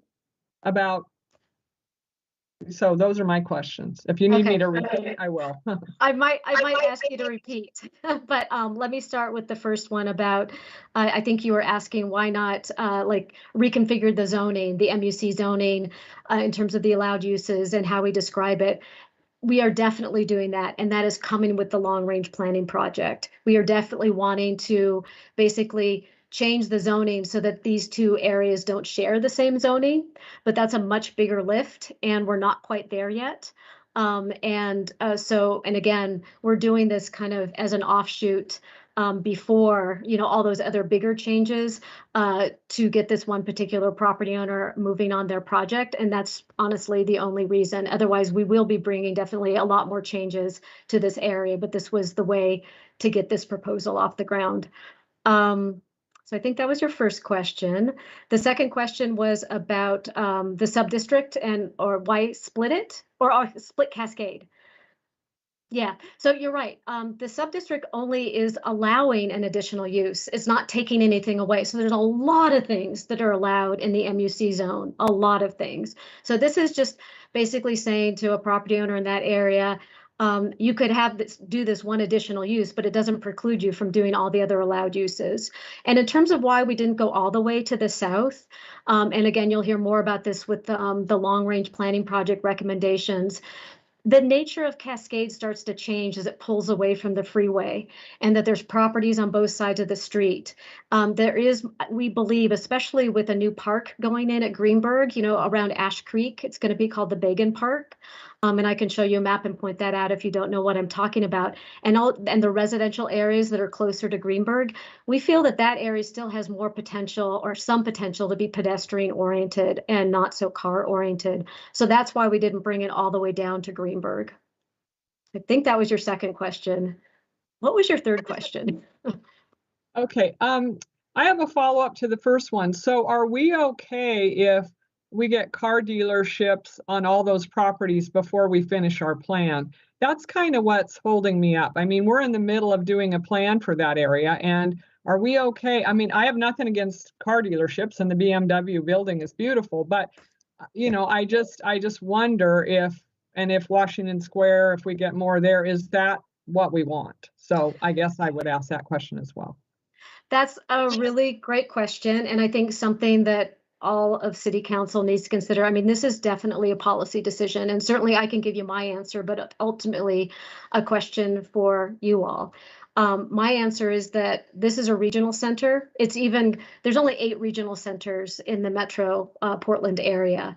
So we have our town center, which is Tiger Triangle and downtown, but the regional center is kind of hierarchically speaking, meant to even be a denser, more compact employment, job, retail area than even our town centers.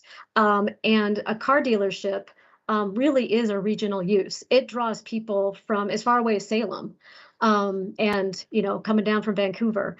It's a regional use. And so we really believe that actually this is a pretty great location in some respects for a regional use that will bring people in cars, clearly. Obviously, they come in cars to do other kinds of shopping, not just to go to car dealerships, but that it's the Shoals Ferry interchange is really well located for this area, and part of the reason why there's kind of a dead zone on Shoals Ferry because of the interchange, but that makes it actually a great location for people who are coming from further away to get easily on and off the freeway and going a much shorter distance without traveling on all of our local roads to get to a car dealership. So we really actually feel it's a great location, especially because it's up against a heavy rail track and a highway. So it can have a freeway presence. Again, like it is a car-oriented use, and we're kind of saying we think this is a car-oriented area for all these reasons. That is, between the railroad tracks and the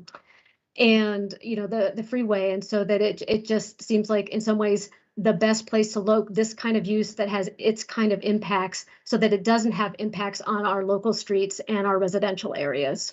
So that's my response, but again, it's really a policy decision for you all. Councilor Newton, did you get all your questions answered? I'll probably have more, but I'm going to let somebody else speak. Thank you. Councilor Shaw? Great. Thank you, Mayor. And thank you, Planner Shanks and Smith. So am I following you correctly if on the decision alternatives, the second one was approving the, excuse me, the PC recommendation, the Planning Commission's with minor changes. Does that still ensure that if a Tesla non-service, retail only auto manufacturer wanted to locate at Washington Square, they could do so?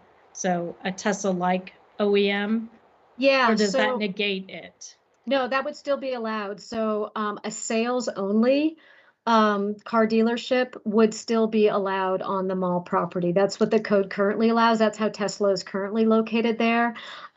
Because we recognized when Tesla went into the area, 9 years ago, that our code really didn't anticipate a car only, like completely inside of a building kind of sales environment without, inventory out. And so that would still be allowed. The mall would still be allowed to do that.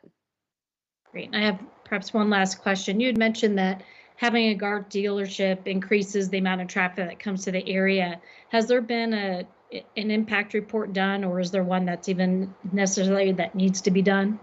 Yeah, actually, as a requirement of doing this kind of change, we have to do something that's called a TPR analysis, Transportation Plan Review. It's a state requirement, so we actually have to get ODOT's blessing because it is so near their facilities, obviously the interchange at Greenberg and at Shoals Ferry. And so actually it was Holman Auto Group, their consultant, who did that report, so it wasn't at city's expense. And and basically it was blessed by ODOT, and that's in the findings in the staff report that they're essentially, ODOT was able to concur that there's no significant effect, which is their techno speak for saying having a car dealership versus a Macy's or, a big housing complex, which are all the other things that are allowed in this zone, is not going to bring any more traffic than other uses that are allowed in this area. Thank you. Councilor Goodhouse. Yes, thank you. So just for clarification, hasn't for the whole time that the Washington Square Main Street's been able to have car dealerships, I guess, to address the concern that between now and the fall that there could be a bunch that would pop up? So, obviously I don't know if, Maysearch has said, and you can ask them this question too, if they testify that they're not entertaining any car dealership in particular. They just want to retain the flexibility in these kind of very unpredictable times. They want to stay competitive and vital and do the redevelopment plans that they have. But like I said, we are going to come back with some standards to ensure that our concerns around servicing circulation are addressed. But between now and then, yes, technically they could strike a deal with a car dealership. And the requirement, if you were to approve the alternative, will require that everything be indoors. And if we hadn't adopted new standards about the vehicle circulation, we just wouldn't have the opportunity to discuss that with them. But all the inventory and all the servicing things would still need to be indoors. I guess more what I was asking is that up until now they could have put that there, or they could have had that those businesses there. So I mean, something they could have done. So there's in a short time period, I don't see. Yes, that's true. Yeah, because they're in the sub-district now. Sorry, I misunderstood your question. Yes, they're in the sub-district now. So like Jaguar Land Rover, that's how Jaguar Land Rover was allowed to locate in that area. And it's actually through our experience with Jaguar Land Rover that we wanted to change the screening standard because that was difficult to apply when they came. But yes, that is correct. That is something that they could have done. They could have replicated the Jaguar Land Rover at other locations on their site. Okay. All right. Any other burning questions of staff? All right, we received 3 written comments in time.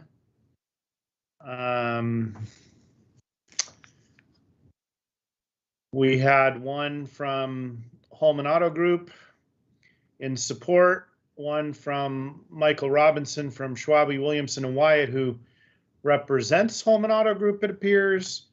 And then we had one in opposition from Stephen Pfeiffer from Perkins Coie, opposing on behalf of Macerich. Those are the 3 pieces of written public testimony. I think you all received those.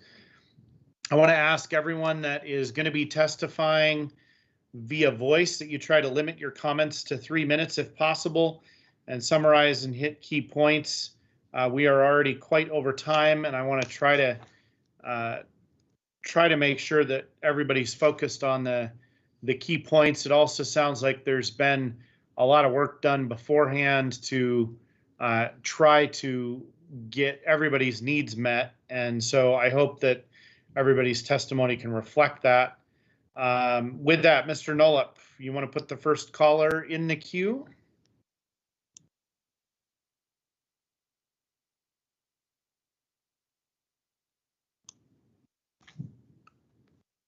Mr. Nolep, are you on the line?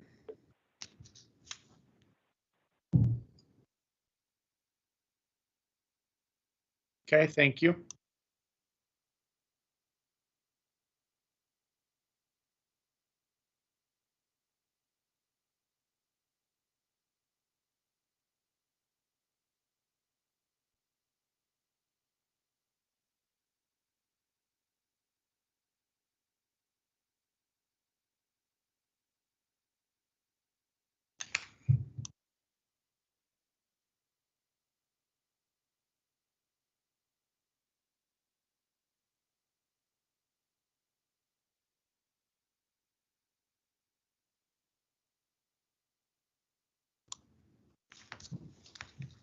Good evening.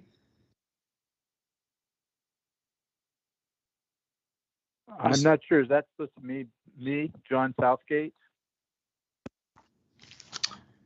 John, are you wanting to speak on the public hearing for consider an ordinance adopting Washington Square Regional Center subdistrict modification?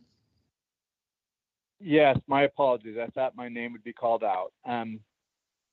My apologies for the delay. Good evening, Mayor Snyder and members of council. I am John Southgate, representing Benderson Development Company, a national real estate development and management firm with properties around the country.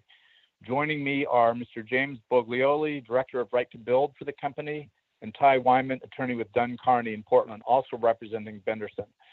Benderson owns the now vacant property at 10065 Southwest Cascade Avenue, which formerly housed a Toys R Us retail store. I'm sure you're familiar with that property. We appreciate the opportunity to be included in this initiative, expanding the range of uses to allow auto sales. We are particularly appreciative of your staff's recognition that properties on the west side of 217 do not generally lend themselves to the type of higher density, mixed use, walkable development types originally envisioned for the Washington Square Regional Center. Because of this pending zoning action and because of our site's prominence, we have fielded substantial interest from multiple high-end auto dealerships. And in fact, I'm pleased to formally announce that Benderson has recently signed a lease agreement with Tesla. Tesla had several options for where to locate this facility, but we're convinced that this location, combined with the city's solutions-oriented staff, was the right place to locate. Tesla will provide new, good-paying jobs, new investment that generates increased tax revenue, and bring a long vacant building and property back to life. We are ready to turn the lights back on. We have been in communication with your staff, and I must add the compliments that members of council have expressed tonight. Your staff have been really great to work with. I've had the privilege of talking with several staff over the last couple of months in crafting our response and our perspective on this project, and I appreciate their professionalism. However, we have expressed to them our concern about the requirement that all vehicle inventory must be stored inside a building, which strikes us as limiting our design options for the site and affects the financial viability of some options. Automobile sales, especially at the high end, are not a one-size-fits-all situation. I'll note in particular that this site backs up to an active rail line and is a mid-block site, which diminishes the prominence of its visibility to pedestrians. In consultation with staff, we have crafted some language which would yield more flexibility along these lines. Much of Tesla's inventory would be proposed to be indoors, but we propose to place some inventory outdoors, screened from view by intervening buildings. That screening concept of buildings rather than a hedge or something is based on several conversations with your staff. And I believe, in fact, that they have some draft language along these lines for your consideration if you are so inclined. Those are my comments. I thank you for your time, and I would be happy to answer any questions you may have. Thank you, and I'm sorry that it was confusing when you were supposed to speak. I think in the interest of time, I'm going to go through. If you want to hang on the line, we may come back with questions, but I want to get through the testimony, and we'll move forward real quickly. Mr. Nolip, can you put the next caller through, please?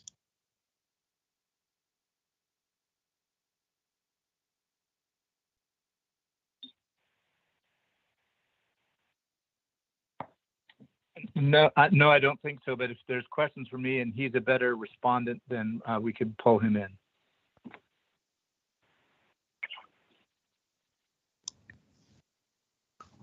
So, Mr. Nolip, the next caller.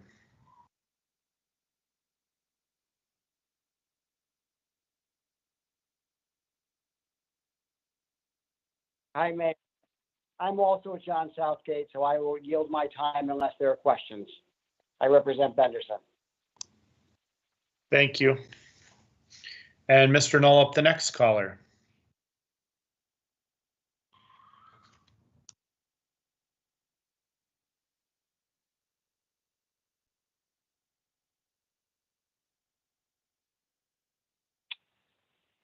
Yes, thank you. Mayor and Council, thank you for your time this evening. We'll jump in quickly here. I know a lot of the things I wanted to cover have been covered previously by Susan and staff. Thank you very much for that. You all may recall July 2017 when a code amendment was approved by City Council, which allowed motor vehicle sales on the Washington Square Mall property. In December 2019, that partnership resulted in Jaguar Land Rover opening a beautiful retail operation, including a jewel box building, bringing retail frontage and pedestrian activation to Greenberg Road. Jaguar's success has led to demand for additional auto, which ultimately is resulting in the discussion we have tonight. Prior to Jaguar, that property sat vacant for a decade. A failed cinema was demolished years prior, and a former TGI Fridays housed an annual Halloween store. And I love Halloween, but that's not the use we want in the peripheral area of the mall. In the 4 years since that code amendment was approved, the retail world continues to evolve. And as a developer of malls and mixed-use retail, we need a partnership with municipalities more than ever. As staff has discussed tonight, I would appreciate Council's consideration in leaving the mall property as part of this subdistrict. That is our only opposition of the planning agreement recommendation.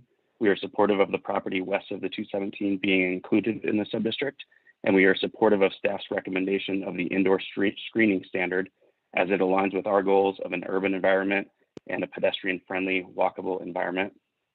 I firmly believe that auto being contained within the four walls of a building makes auto no different than any other retail use that we want in a mixed-use environment on the mall property. I do want to point out that we're aligned with staff, and I know that Susan showed a graphic of another auto use and staff's concern about traffic driving from a car wash to a service center into the showroom. And I do believe that the indoor screening standard, having all of those things housed inside of one building, alleviates that concern that cars would be driving back and forth between multiple buildings. So I did want to point that out. As it was discussed earlier, Tesla can be used as an example in some areas of the country, and it sounds like in Portland as well, or in Tigard as well. Tesla is changing their business model from a showroom like they have at Washington Square Mall today to a freestanding building that combines a showroom with a service center. If a freestanding Tesla was appropriately designed into a redevelopment of our property, it would be seen no differently than when you walk by a t-shirt store or any other tenant, and Tesla is extremely important to driving traffic and to productivity over the overall mall. Auto being designed appropriately is the key, and I want city staff and council to know that Washington Square Mall is a top 5 mall in our portfolio of A+ assets around the country, and every decision we make is to ensure the long-term viability of the core mall. So that said, again, we support everything. We hope that council reconsiders adding Washington Square Mall back into the sub-district, and thank you for your time. Thank you. Mr. Nollup, do we have another caller? Yes, good evening, Mr. Mayor and City Council members. My name is Rob Walther. I'm the Chief Financial Officer for Bob Lantford's motorcycle store in Tigard. We are very much in support of this amendment. The zone change will allow us to function as a conforming use, and this has been a challenge for us over the last several decades and has limited our ability to grow and maintain our business. This change, however, will allow us to add more employees and expand our business and the offerings that we are able to market, probably to the extent of 20 to 30 additional employees. And these are not just, these are family wage jobs. They're well paid and offer great opportunity for people. And we look forward to bringing those to the people here in this new location when this goes through. Again, thank you for your support. We are very much looking forward to this happening for us. Thank you. Thank you, and good to hear from a local business that's been operating in our city for decades, literally. So thank you. Are there any other callers, Mr. Nollup?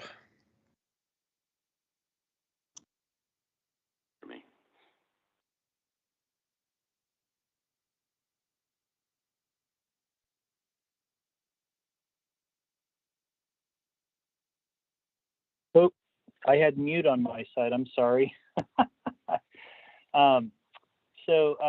Thank you, Mr. Mayor and City Council, for having us tonight. My name is Tim Brenner. I'm architect for Bob Lantford Enterprises, and I've been doing work on this site for 28 years now, as they've been in the city of Tigard, and we've for many decades have battled the current zoning, which makes them a legal non-conforming use, which has limited our potential to grow and expand. Lanfear's recently received approval for 2 new franchises, which is why Rob mentioned the added employees that we'll be able to accommodate, and that is only possible with a zone change like this, which does allow our ability to grow and expand the facility. So, these types of facilities have great jobs, family wage jobs that add to our local economy, which is a very exciting thing, especially in this day and age.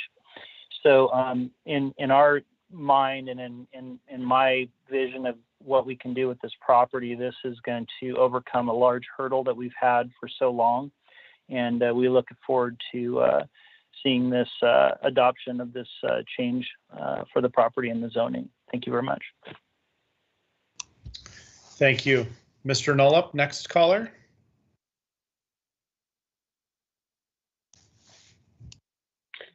Good evening, Mayor. Can you hear me? We can. Great, thanks. Hi, Mayor Snyder, members of council. My name is Michael Robinson. I represent Holman Automotive Group. So I appreciated the staff report. Steve Presson with Holman is going to follow my testimony. But Steve and I very much appreciate, as the other witnesses have said tonight, how well staff has worked on behalf of the public and with us. And we appreciate not only the Planning Commission's recommendation, which was unanimous, by the way, that the council approved this amendment, but we also appreciate the staff work and the staff report, both to the Planning Commission and City Council. So my testimony can be pretty short. We've looked at the proposed ordinance. Holman proposes to house all of their inventory inside, all of the activities will be inside. They've got a gorgeous new building that they propose to build here. We can comply with all the requirements of the subdistrict, and amending the subdistrict in this way makes a lot of sense, frankly, because it brings new businesses, new employment, new revenue to the city in a part of Cascade Avenue that, notwithstanding the potential that any piece of ground has been somewhat moribund the last few years with the closure of Toys R Us and Orchard Supply and Hardware. Two other points, Mayor. First of all, no one has opposed the part of the subdistrict addition to Cascade Avenue. In fact, people have lobbied to get into it. And as Councilor Shaw asked about, we had our traffic engineer, Chris Clemo, who's on the line with us tonight, if you want to hear from him, do a traffic analysis under the transportation planning rule. It shows no adverse effect on any surrounding street intersections. And as Susan said, ODOT agrees with that analysis. Before I finish, I might answer one of Councilor Newton's questions, and that's why now? And I agree, it's always a policy question that a council like this needs to ask itself. But I think the simple answer is you have 3 new businesses who are ready to proceed. And I think given the separation from the main mall, from the mall area by 217 to Cascade Avenue, I think you can be fairly assured that developing the north end of Cascade Avenue with these new businesses won't impede the larger planning effort to come. But if it's delayed, it makes it less likely that these new businesses, their new employees and family wage jobs can locate here. So I don't know that I have anything else to add. I think staff has done an excellent job. You've heard 4 other people testify in support of this tonight. We hope, Mayor Snyder, that council will follow the Planning Commission's recommendation and approve this tonight so that Holman and others can move on with their plans. And by the way, we appreciate what Mace Rich had to say about Cascade Avenue, and we think the compromise that Mace Rich and staff have worked out for the mall property makes a lot of sense. So thank you for your time tonight. Both Mr. Preston and I are available to answer questions if you have any of us. Thanks very much. Thank you. And if you'll hang out, we may have some questions, but I do want to get through the testimony. Mr. Nollup, next caller, please. Yes, my name is Steve Preston. I'm with Holman Automotive Group, and we were fortunate enough to win the bid on Orchard property, and felt that as we looked at our numerous applications throughout the country, this particular site, it was an outstanding opportunity for both high visibility and a real quality site. There's really no hidden agenda with this particular property. The Holman Group was founded in 1929. It's privately held. We, as anyone might know anything about Holman, we spend a lot of time investing in the community, and we spend a lot of our efforts becoming a part of, as opposed to just servicing the community, being a part of the community itself. In this particular property, our plan to meet all the guidelines that the city of Tigard has is we're going to have roughly a 220 to 240,000 square foot structure, most of which is a parking structure. Our setting the land cost aside, we're investing between $40 and $45 million. We'll be housing 600 or so cars. We'll be bringing 150 employees to the site with an $11.4 million annual payroll. One of the things that is really important that to us is our timing. We have a timing issue with both BMW, and we have a timing issue with electrification and the rollout of additional EV cars. We have designed this facility to handle the 9 additional EV vehicles, electrical vehicles that will be coming out to join the 4 that are already in existence. And so we feel like it's extremely important that we have our facility ready to be able to handle this new product as it rolls out. And we would truly welcome the addition of Tesla if that were to be in our neighborhood. Probably one of the biggest issues, or one of the biggest things that I'll say it just kind of in closing, is that you saw a picture of what some of the ideas we have in our building. We do believe that when all is said and done, that we're going to do something that is going to be the city of Tigard and its community is going to be extremely proud of. We can't say enough that we want a quality and a developed site, something that, again, everyone can be comfortable with and proud of. And I echo Mike's comments about the staff.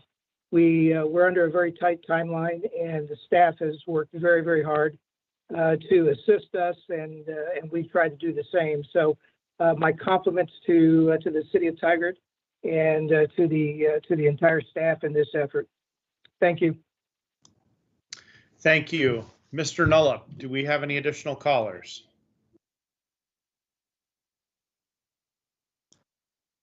Good evening, Mayor Snyder and Council. Thank you again for your time tonight.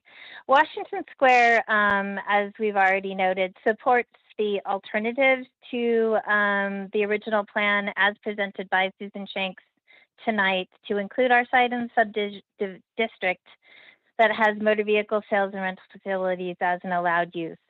While we don't have a plan currently to incorporate this use, we need to maintain the flexibility we currently have to include a dealership as part of a potential future development outside of the existing mall structure.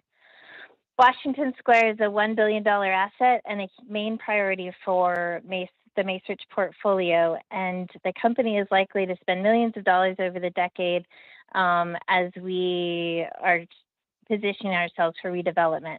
This will obviously benefit Washington Square and the Tigard community as well. The retail landscape has been transitioning for years, which we all know, and it's been further exacerbated by the impacts of the pandemic. We all know there will be a contraction in this space, and conversely, REITs and mall owners will be investing in their top assets to diversify the campuses, curate retail stores that fill the market needs, and provide the experiential elements the public is looking for. This is an evolving process for the industry at large, but our experience has shown that it will manifest differently in different markets.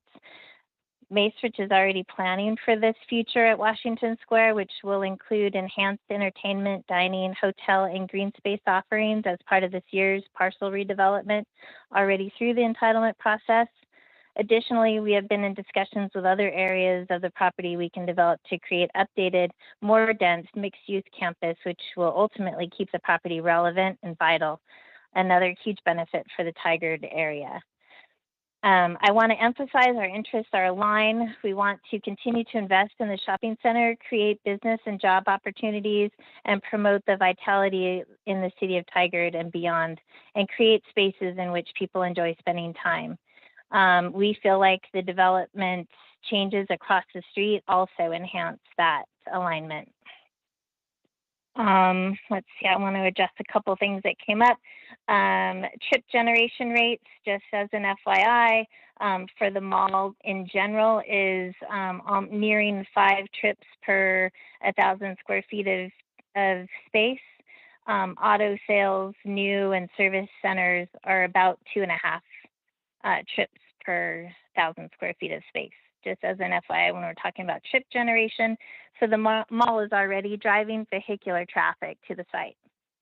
Also, I wish I knew when Beaverton Toyota was built, but if I had a picture to share with the council tonight, I would show an aerial of Jaguar Land Rover dealership and their state-of-the-art enclosed service center, and the way traffic to the service center is definitely not impacting pedestrian-oriented development.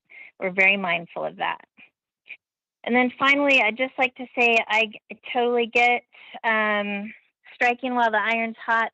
You have a couple of potential deals that would be great for the region and great for Tigard, but to rush the process along and then at a part of that rush take away our ability to develop our site, we just feel like that's a hasty decision that doesn't need to be made right now, and we adamantly support not removing that from the Washington Square property. Thank you. Mr. Nullup, is there another caller? Yes, this is Chris Clemo. I'm not certain I need to testify here, but I guess just to support the application that we have before you, I'd like to. I'm a transportation engineer on behalf of Holman Automotive, and when we looked at this, I guess my what do I want to say here? The underlying conclusion is that, and this is consistent with the testimony that you just heard, is that the automotive uses are not the highest trip generating use allowed within the MUC zone designation.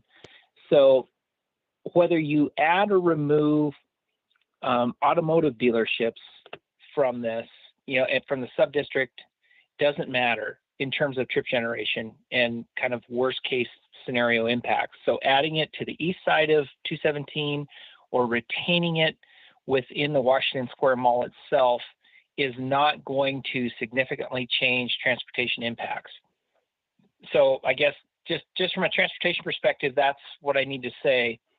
And so the addition here is not, the addition on the east side of 217 is not going to negatively affect anything, nor would, if you choose to retain it on the west side, will that affect anything.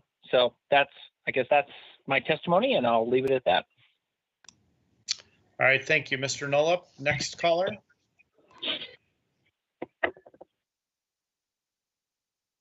That is more people testifying than I think I've ever had in the last 9 years of attending Tigard City Council meetings. So that is quite a thing.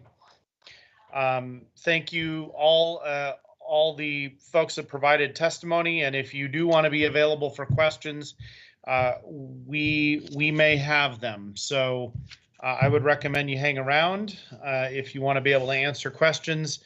I want to move now to response to testimony by staff. Susan?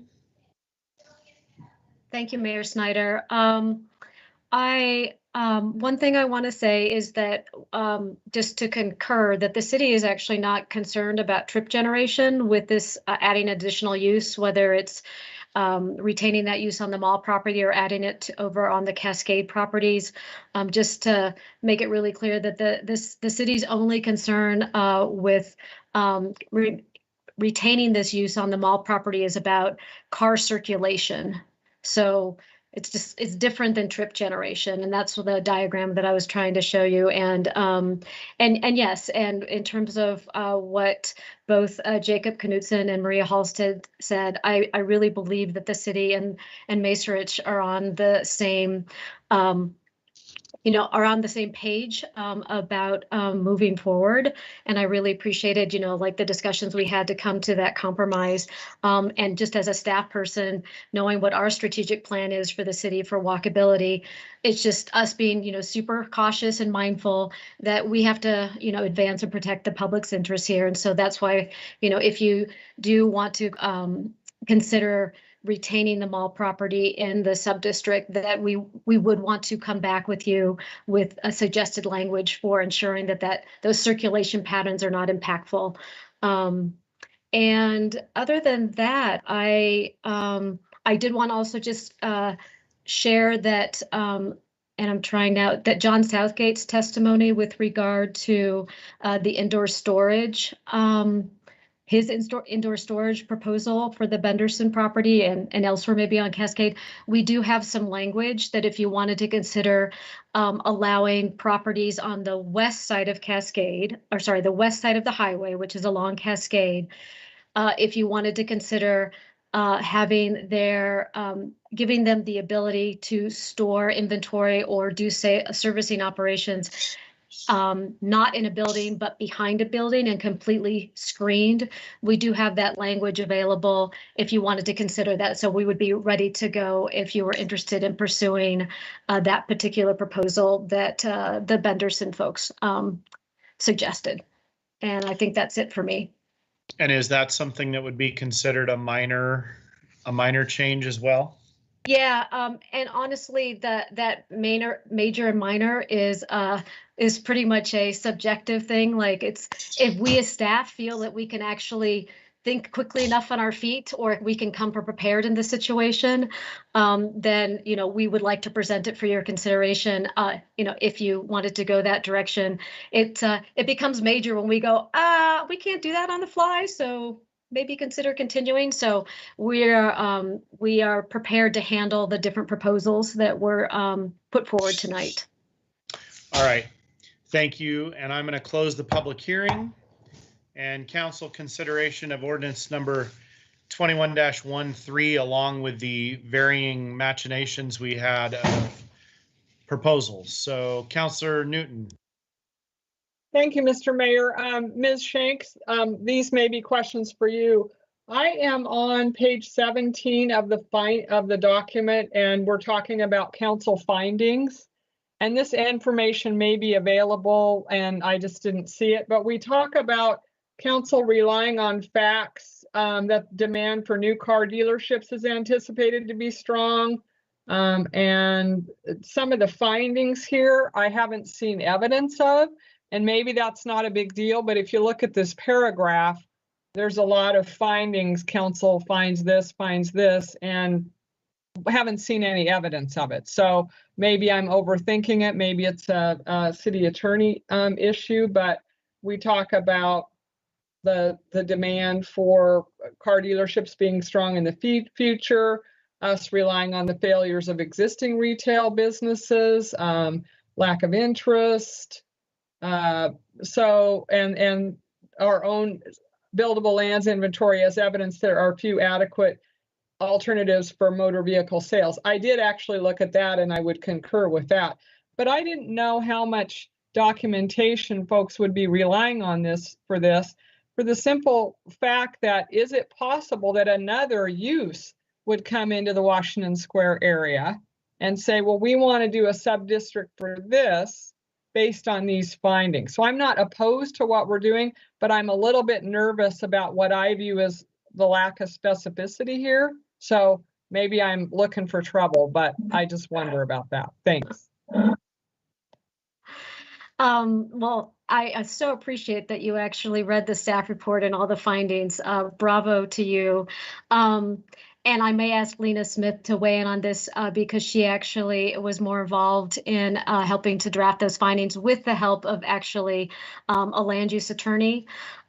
We do have all of that documentation, and in these situations, yes, we write these reports as if they are coming from you. So please don't think that staff is presupposing, what you may find, because one of the things you can actually do during a legislative hearing is you could actually say, you could change the findings because they are your findings. But what we have provided with these findings is what we have learned from the technical analysis that my consultant team has conducted. And we could provide you with all that documentation because we have found that.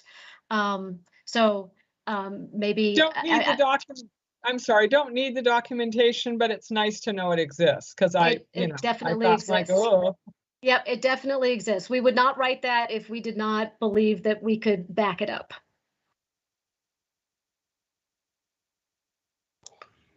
All right. Other council questions, comments, or deliberation? I'm not seeing anyone immediately raising their hands, and I guess I'm just going to say that I'm mildly excited about the fact that we may have the beginnings of an electric row here in the electric car and electrification of the transportation system world. I think that could be exciting. And, that is clearly, at least most of the automotive manufacturers think that's the future of transportation, and I would agree. So that's exciting. That's kind of a side comment, but it sounds like we're headed in that direction. So I am supportive, though I think that the amendments that have been requested or the modifications that have been requested from Macerich are reasonable. It sounds like the issues with, or the suggestions that the screening be permitted a different way on the testimony from the former Toys R Us property makes sense to me. I mean, they kind of on the face of it screening is screening. I don't know that we've got if it's going to be screened by a building and then visible from an industrial train track, I'm not sure that that's got to be, you know, I think it makes sense, I guess is what I want to say. So that's what I have to share. Councillor Goodhouse, you've got your hand up. Would you like to either you have questions or comments? Well, I was gonna, unless there was any other questions or comments, I was gonna try to figure out how to make a motion.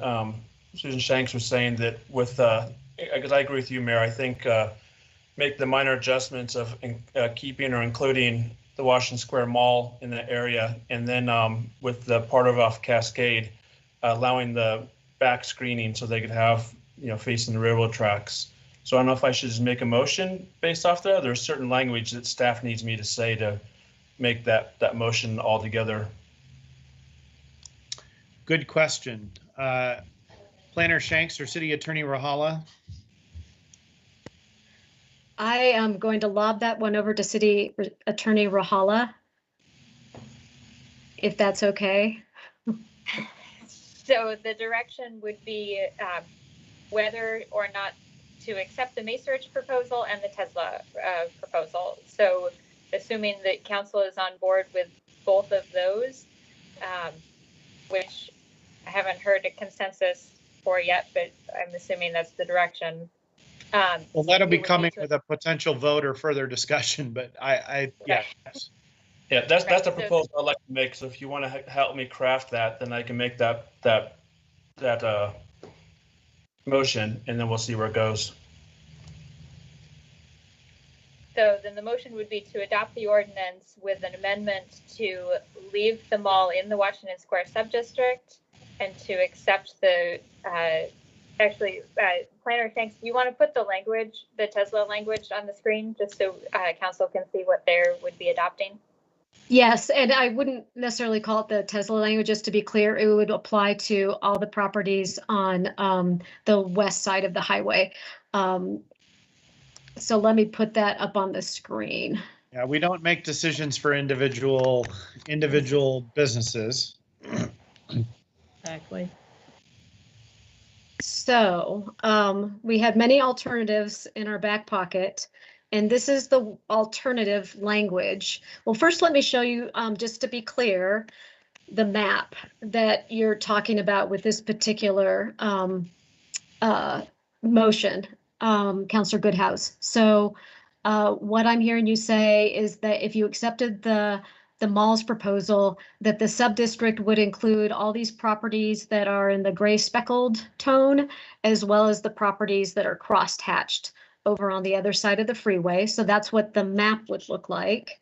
And then as for the language, that in including them all in the sub-district, what we've decided to do would be the cleanest way to present the text, and where that indoor standard or behind a building standard would be most appropriate is that we basically say, you know, motor vehicle sales, and this is in the first paragraph, are allowed, you know, where in the sub-district, which is identified on the map. And that they must meet the following standards. And then we break it down between properties located east of Highway 217, so that's on the mall side. So, you know, the mall is in agreement that they're okay with having all sales and rental inventory and vehicle service areas inside a building. They're good with that, so that's what we want to see. And then there's the exception for the Jaguar Land Rover, because they're such a recent development and they were approved under different standards that allowed them to have surface parking and a different kind of screening. So we didn't want to make them non-conforming. So that's what that first subparagraph A covers. And then the other one covers properties located west of Highway 217. They also must contain all their inventory and service areas inside a building or behind a building, such that inventory and service areas are not visible from Cascade Avenue. To your point, Mr. Mayor, about those properties either abut the highway or they abut the railroad tracks. And so putting it behind a building is as effective as putting it inside a building. So do I need to read that whole thing for the motion, or can I reference that slide? And that might be for our city attorney to. I was going to recommend that you move the ordinance with the slide as it is on the screen. City Attorney Rahala, is that acceptable? Yes, I'm okay with that. All right, so I move to approve ordinance number 2113 with the alternate text with them all that's on the screen. And I'll second the motion for discussion. Okay, it's been moved and seconded. Is there further discussion? Council President Lube. You are muted, Council President Lube. Thank you. I thought I had unmuted myself. You know, I'm just really sitting here thinking, I understand bringing in the Cascade properties and certainly the screening standards. And I understand where Macerich is coming from wanting that flexibility, but I have this nagging little voice in my head that talks about our strategic plan and our goals and the possibility for this area. And I know that it's a very small possibility that we could end up, you know, with an additional car lot on this property, but I think of just the opportunity of cost of what it could be, and to take up that space with another potential car lot would be just extremely disappointing to me. And so I'm struggling with that piece of it. It's not to say I don't understand where they're coming from and the risk is really low, but, you know, to really say that we're living our strategic vision and what we want Tigard to be, it would be a struggle to support that. Susan, can you comment on what, I mean, like, I think there's a little bit of maybe not confusion, but I just, with Council President Lube's question, can you clarify what, because it almost seems like we'd be taking something away from that Macerich currently has, but I don't know if that's actually true. Maybe you can comment on that, and whether we're, because it's different to say we're now, at least in my mind, it's different to say we're allowing something we wouldn't allowed before, but that's different from saying we're going to take something away to some extent. And I'm not saying or counteracting any of what Council President Lube said about our strategic vision, but can you just comment on that part of this? Yeah, it's true. Currently, like as proposed, as originally proposed and recommended by Planning Commission, except for the Jaguar Land Rover site, we would be taking away the ability for the mall to have any kind of standalone car dealership on their property. They're allowed to have it as an accessory use. And that's the Tesla model, where it's just sales and it's inside an existing building and it really operates just like retail. And they even will allow that with service functions. So we are taking away something from the mall with if council goes with the Planning Commission recommendation. That is true.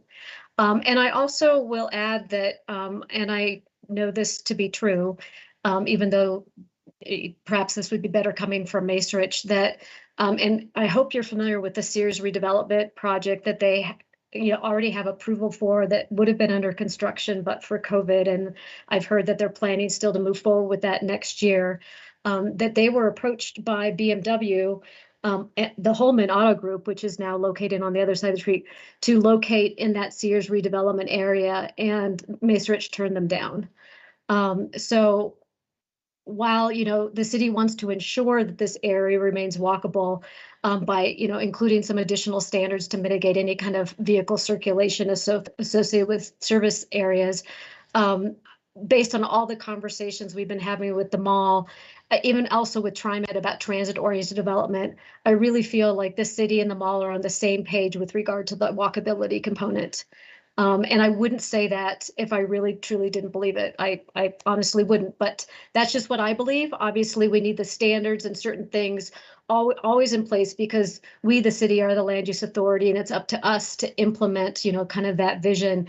And we do it through things like this. And so, Susan, you would be bringing, I mean, the staff would be bringing something forward that would sort of regulate that further in the future on the mall site, like in the next 6 months, you're saying? Yep. Even probably in the next 4 months. Yeah. Okay.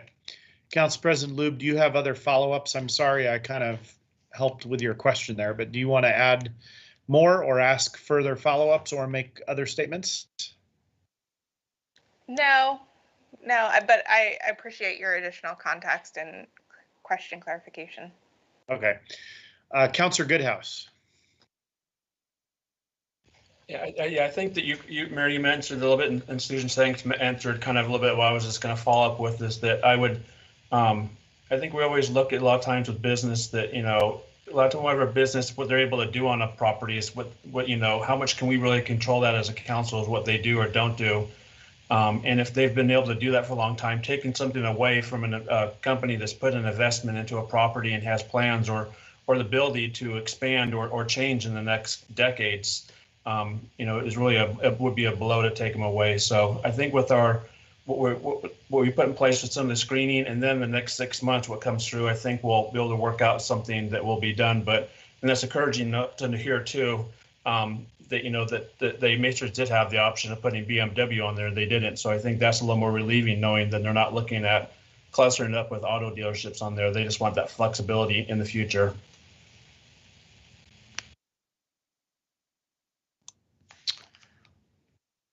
All right. Any responses to that or follow up? All right. We have a motion. We've had a second. We've had discussion. City Recorder, would you read the number and title of the ordinance? Ordinance number 21-13. An ordinance adopting amendments to Tigard Municipal Code Title 18, Chapter 18.670, Washington Square, Regional Center Plan District, to modify the location and size of the sub-district that allows motor vehicle sales rental uses, and to add an indoor screening requirement for vehicle storage and servicing for motor vehicle sales rental uses located west of Highway 217. File number DCA 2021-00001, including the wording as shown on the screen, the slide. I would also suggest that it needs to reflect the map that was shown on the screen as well, that includes the mall property. Yes, and it includes the map showing both east and west side of 217. Correct. All right. City Recorder, roll call vote, please. Councilor Shaw. Yes. Mayor Snyder. Yes. Councilor Goodhouse. Yes. Councilor Newton. Yes. Council President Lube. Yes. All right. Ordinance number 21-13 is adopted unanimously. Thank you, staff. Thank you, everyone that presented on this tonight. Complex topic, well prepared, and lots of engagement and input. So thank you very much. And we'll move on. We do not have any further non-agenda items. City Manager Reimer, administrative report. Thank you, Mayor. Well, good evening again, Mayor and councilors. Just to follow up on your comments, I also want to thank Susan and Lena for their preparation and for the report, as you said, very thorough and comprehensive. So thank you to them. I also want to say thank you to all of you for your support at the beginning of the meeting for both proclaiming June Pride Month, as well as the support that you're showing for our community and for our teammates with the support for Asian American Pacific Islanders. So as we continue to evolve as a community, as well as foster an organization focused on diversity, equity, and inclusion, statements and actions like this by the City Council are very important for us. And so I will be making sure that I share both of those with all teammates after this meeting, so they're aware of the actions that you took. So thank you for that. Just a couple of follow-ups from last week. First is on the surveys that we talked about for both the library and Parks and Recreation. We had great responses for the library. We ended up having 790 responses. Our community is continuing to engage. And overwhelmingly, option one for the backyard at the library was supported by our community, and that is prioritizing connections with nature with nature-themed shapes and sizes. And so a unique concept and something that we'll be able to utilize in our additional planning. And for the Parks and Recreation, we had just under 400 responded. So once again, for both of those, really good responses by our community. Talked about summer reading. Well, that begins today at the library. And so we introduced the topic last week and reminded our community and all of you. And this week, the reading starts. Last week, we talked about the path to mobility equity. Tomorrow night, we'll be having that. How's my feed right now? It just said it went bad. Can you hear me fine? We can. Oh, all right. Well, I'll trust that. So tomorrow night will be our virtual meeting.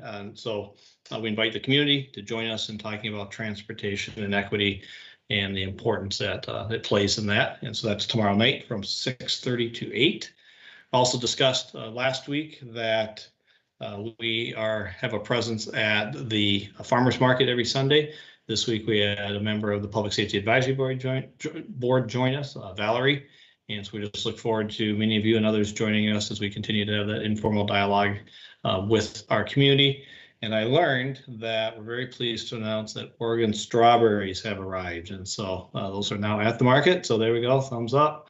I'm learning something new every meeting. That could be the most important news at the meeting tonight. Yes, I just learned that. Like I said, every week I learn something new during these meetings. And so that was the highlight for me as well. And that concludes my report this evening. Thank you. Thank you, City Manager Reimer. Appreciate that. And we have no executive session scheduled. I'll entertain a motion for adjournment. I move to adjourn. I'll second that. Okay, it's been moved and seconded. City Recorder, please conduct a roll call vote. Councilor Shaw, Yes. Mayor Snyder, Yes. Councilor Goodhouse, Yes. Councilor Newton, Yes. Council President Lube. Yes. All right. We are adjourned. Good night, Tigard. Good night, Tiger. Night. Good night. Good night, everyone. Good night.